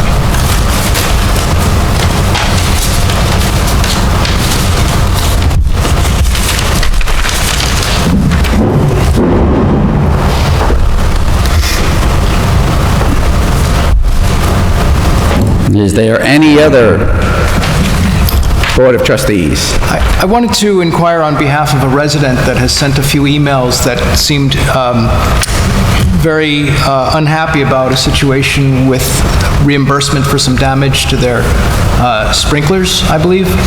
And I've seen several emails from this resident, but I have not seen a reply from either the Department of Public Works or the mayor, who I think would be in a position to reply where things stand. And I was curious if there could be I some believe that clarity. was answered by Mr. Sawicki. When I last saw was that that Mr. Sawicki said, this is what's going to happen, but then the resident wrote back again and said, this has not happened, what's going on? So I thought I'd chime in on behalf. Okay, we'll follow up with that. Thank you. Thank you.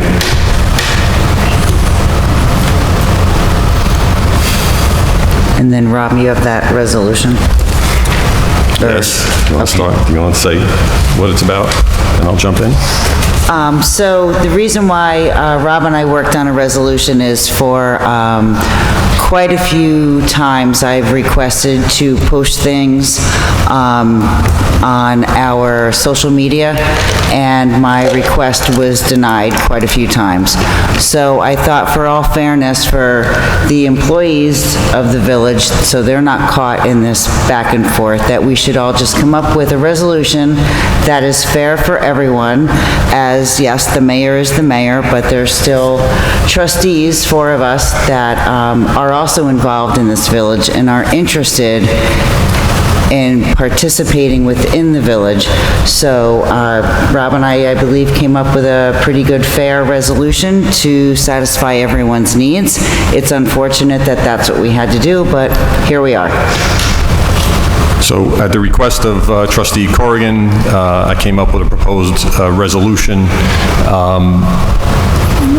I've had discussions that I won't get into, but this is something that, based upon my discussions with her, I'm setting forth now.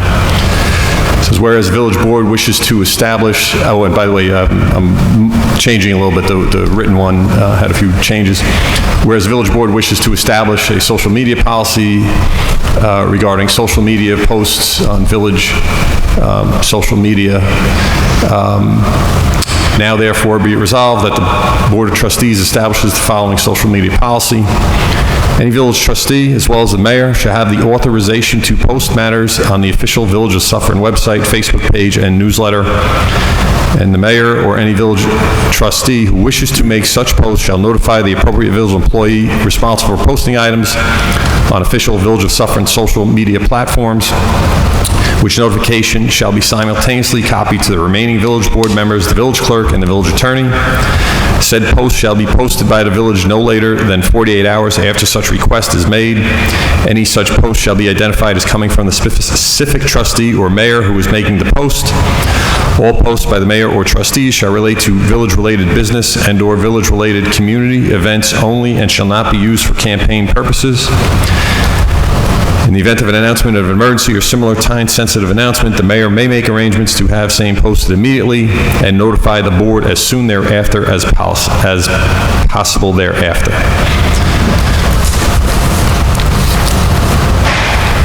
That's it. Robert, one thing is not clear to me. Who do we submit it to? Who's the umpire, so to speak? Well, the issue is the umpire, frankly, is really the mayor, because the mayor is the chief executive officer of the village. I think the issue has been, there have been requests, so that's why Trustee Corrigan was asking for something like this.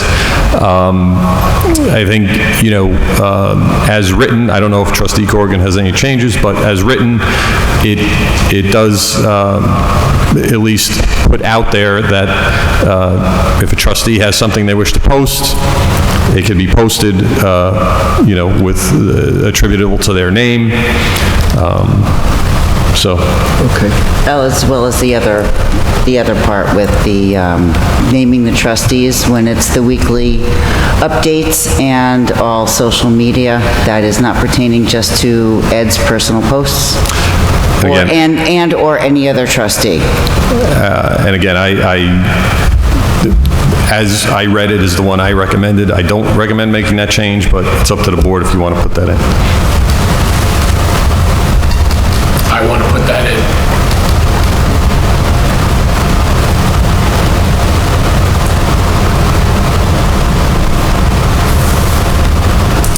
Steve, Fred? Sure. Make a motion. So here are social media policies. Here. Have 4 different social media policies that lays out the purpose of the policy, a general statement, a comment period, the reporting and removal, the responsibilities of the village, the authority that's in charge of posting, and the ability to post. Moving into this resolution now, without having a policy in place, is, I don't know. I don't think it's a good move right now. Going back to being able to post, the village trustees have no authority to, not that I'm saying I'm denying their post, but they have no authority to instruct any village employee or officer to do so. So without having a policy laid out and just making an adoption of saying, I'm putting this post up, if that's what the board chooses to do. Well, I have a question then, Ed. So you and I have had conversations about this, trying to not come to this, and never once during that conversation did you mention any of this. And this has been brought up on 3 other occasions within a board meeting, and it was not brought up. So why did you wait for tonight to bring that up, and what exactly is in your hand? Because I don't think any of us Because I've done my research, and I've done my due diligence, and I looked closely at the policies of social media throughout villages, states, not our and village. cities. Okay, well. No. So, in order to achieve the goal, we all have the same goal. I don't have a problem with putting up posts from other trustees, but they cannot be repetitive. The post that you were referring to, I just happened to post last week, then you sent the post over. Yes, that's how it went down. That's how it went down. Okay, that's one of many. So Not many. Yes, so we're not going to get into that because I really don't want to embarrass you by trying to control things that is completely unfair. So I would like to suggest that we go along with this resolution, and I would like you to share, and then we can add upon that by the next board meeting. Share what? Share what you've decided you feel is an necessary No, I am policy. saying, I am presenting here are different policies Okay. that we have, that they are out there from NICOM. Okay. NICOM provided these policies. It's a touchy subject throughout New York State, but if you wish to reach out to NICOM and discuss it with them, they could give you some insight. That's the way I would move forward. That's all I'm saying. Okay. So do we want to vote on this resolution, gentlemen? I do. Sure. As worded by you. Okay, so, Was there an update that you wanted to add to what Mr. Magrino read, Joe? yes, I've already voiced it. Okay, so if we were going to vote on something, it should include the update that you Correct. mentioned. And it's not an update, it's if you want to post something positive about the village, something non-political, something that happened really nice with a village resident, we should be allowed to do that. Sure. So, Right, but I guess the concern is, so if one trustee wishes to post it, it will be posted with everybody's name.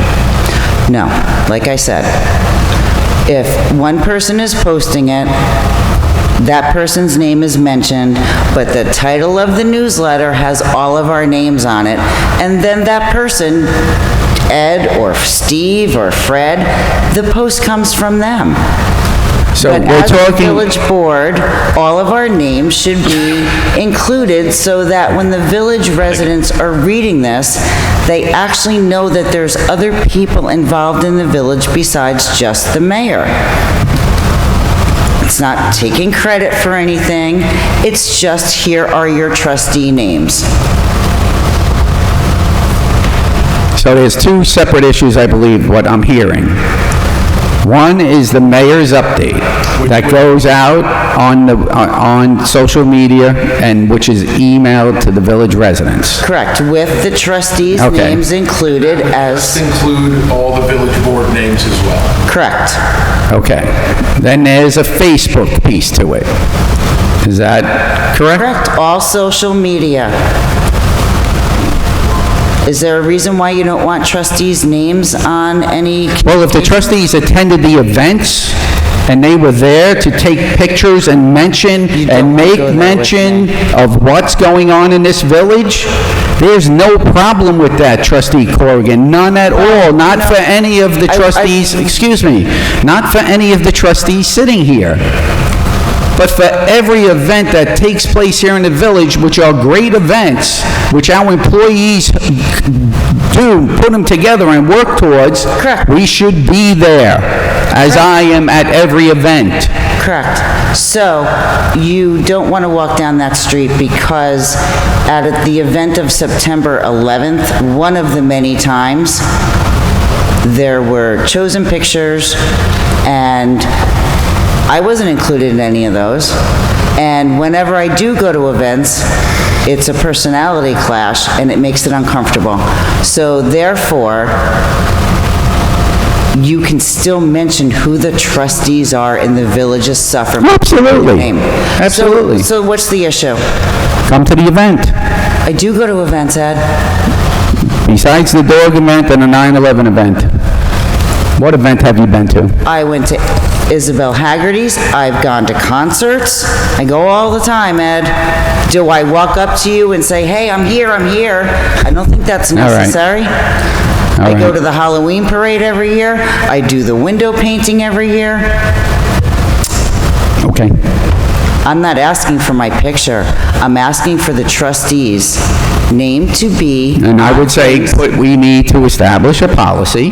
Well, we're going to start out here, and then we can correct what you feel we need to correct as Okay. a board later on. Go ahead. Trustee Joe, there is one good point that the attorney brought up. One thing we don't want to wind up doing is being repetitious. If each of us trustees was allowed... Absolutely. Right. Not a problem. And that may only be settled, we'll discuss this later, but it may only be settled by having one person as the arbiter. And that falls into the mayor's role.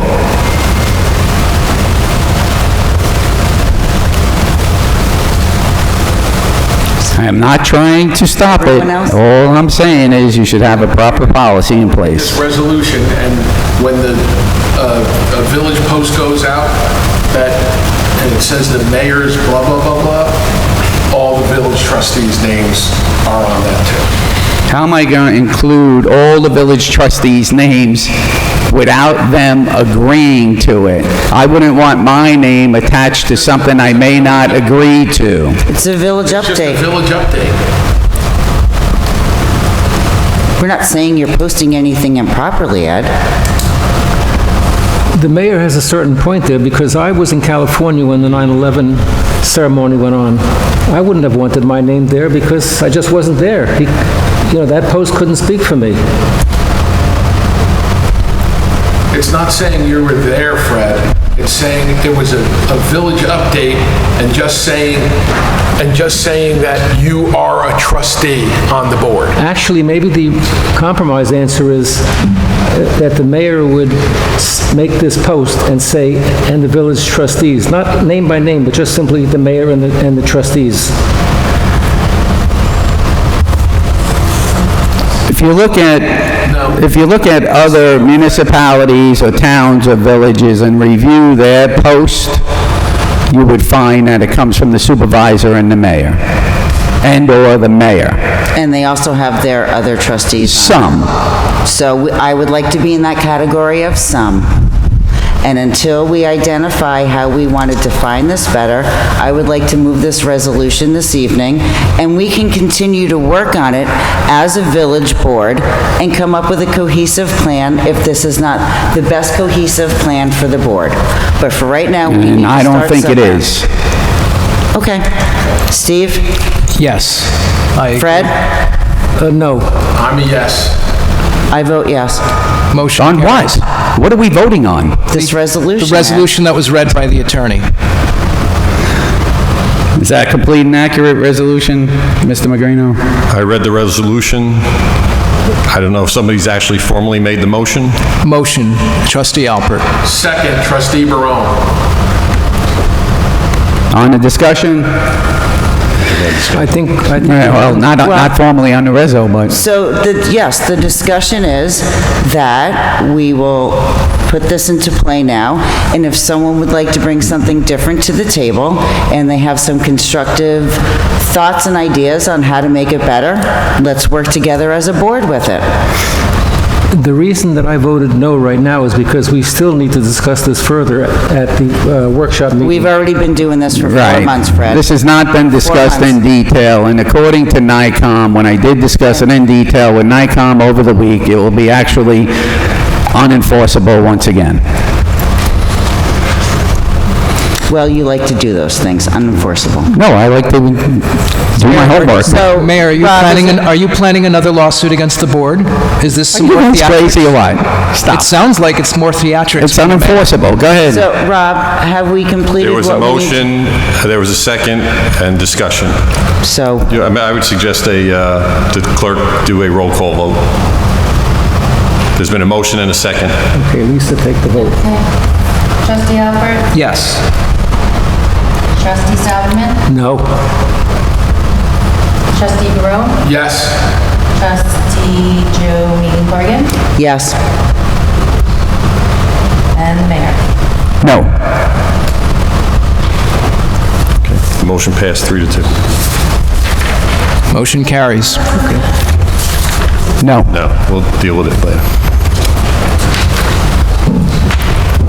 Okay.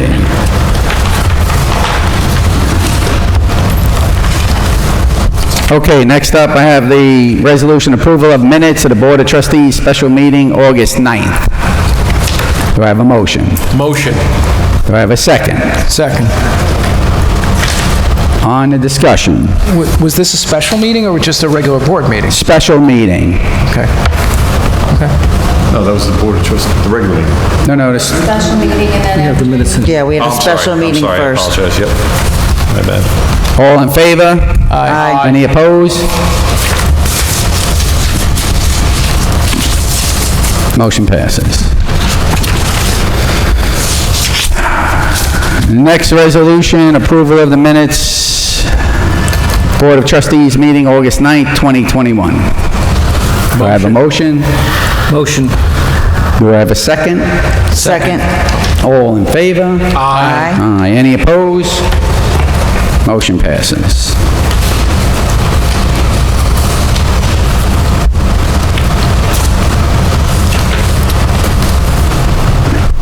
Next resolution approving the Suffern Chamber of Commerce event permit. Application to hold the annual Crawloween Bog Crawl. Oh, geez, did I? Sorry. Going back to the resolution authorizing American Needs Fatima Rosary Rally to be held October 16th, 2021 at Avon Park. Do I have a motion? Motion. Do I have a second? Second. On the discussion? All in favor? Aye. Any opposed? Motion passes.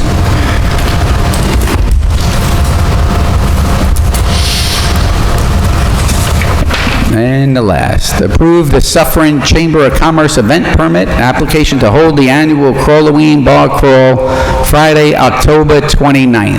That's fun. Do I have a motion? Motion. Motion. Do I have a second? Second. On the discussion?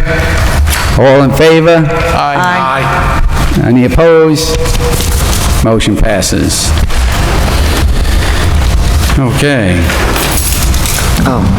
Next, I'd like to make a motion to enter into executive session for the purpose of personnel and litigation. I move. Do I have a second? Second. All in favor? Aye. Board will be entering into an executive session, and we will reconvene. Motion to exit executive session. Motion. Do I have a second? Second. All in favor? Aye.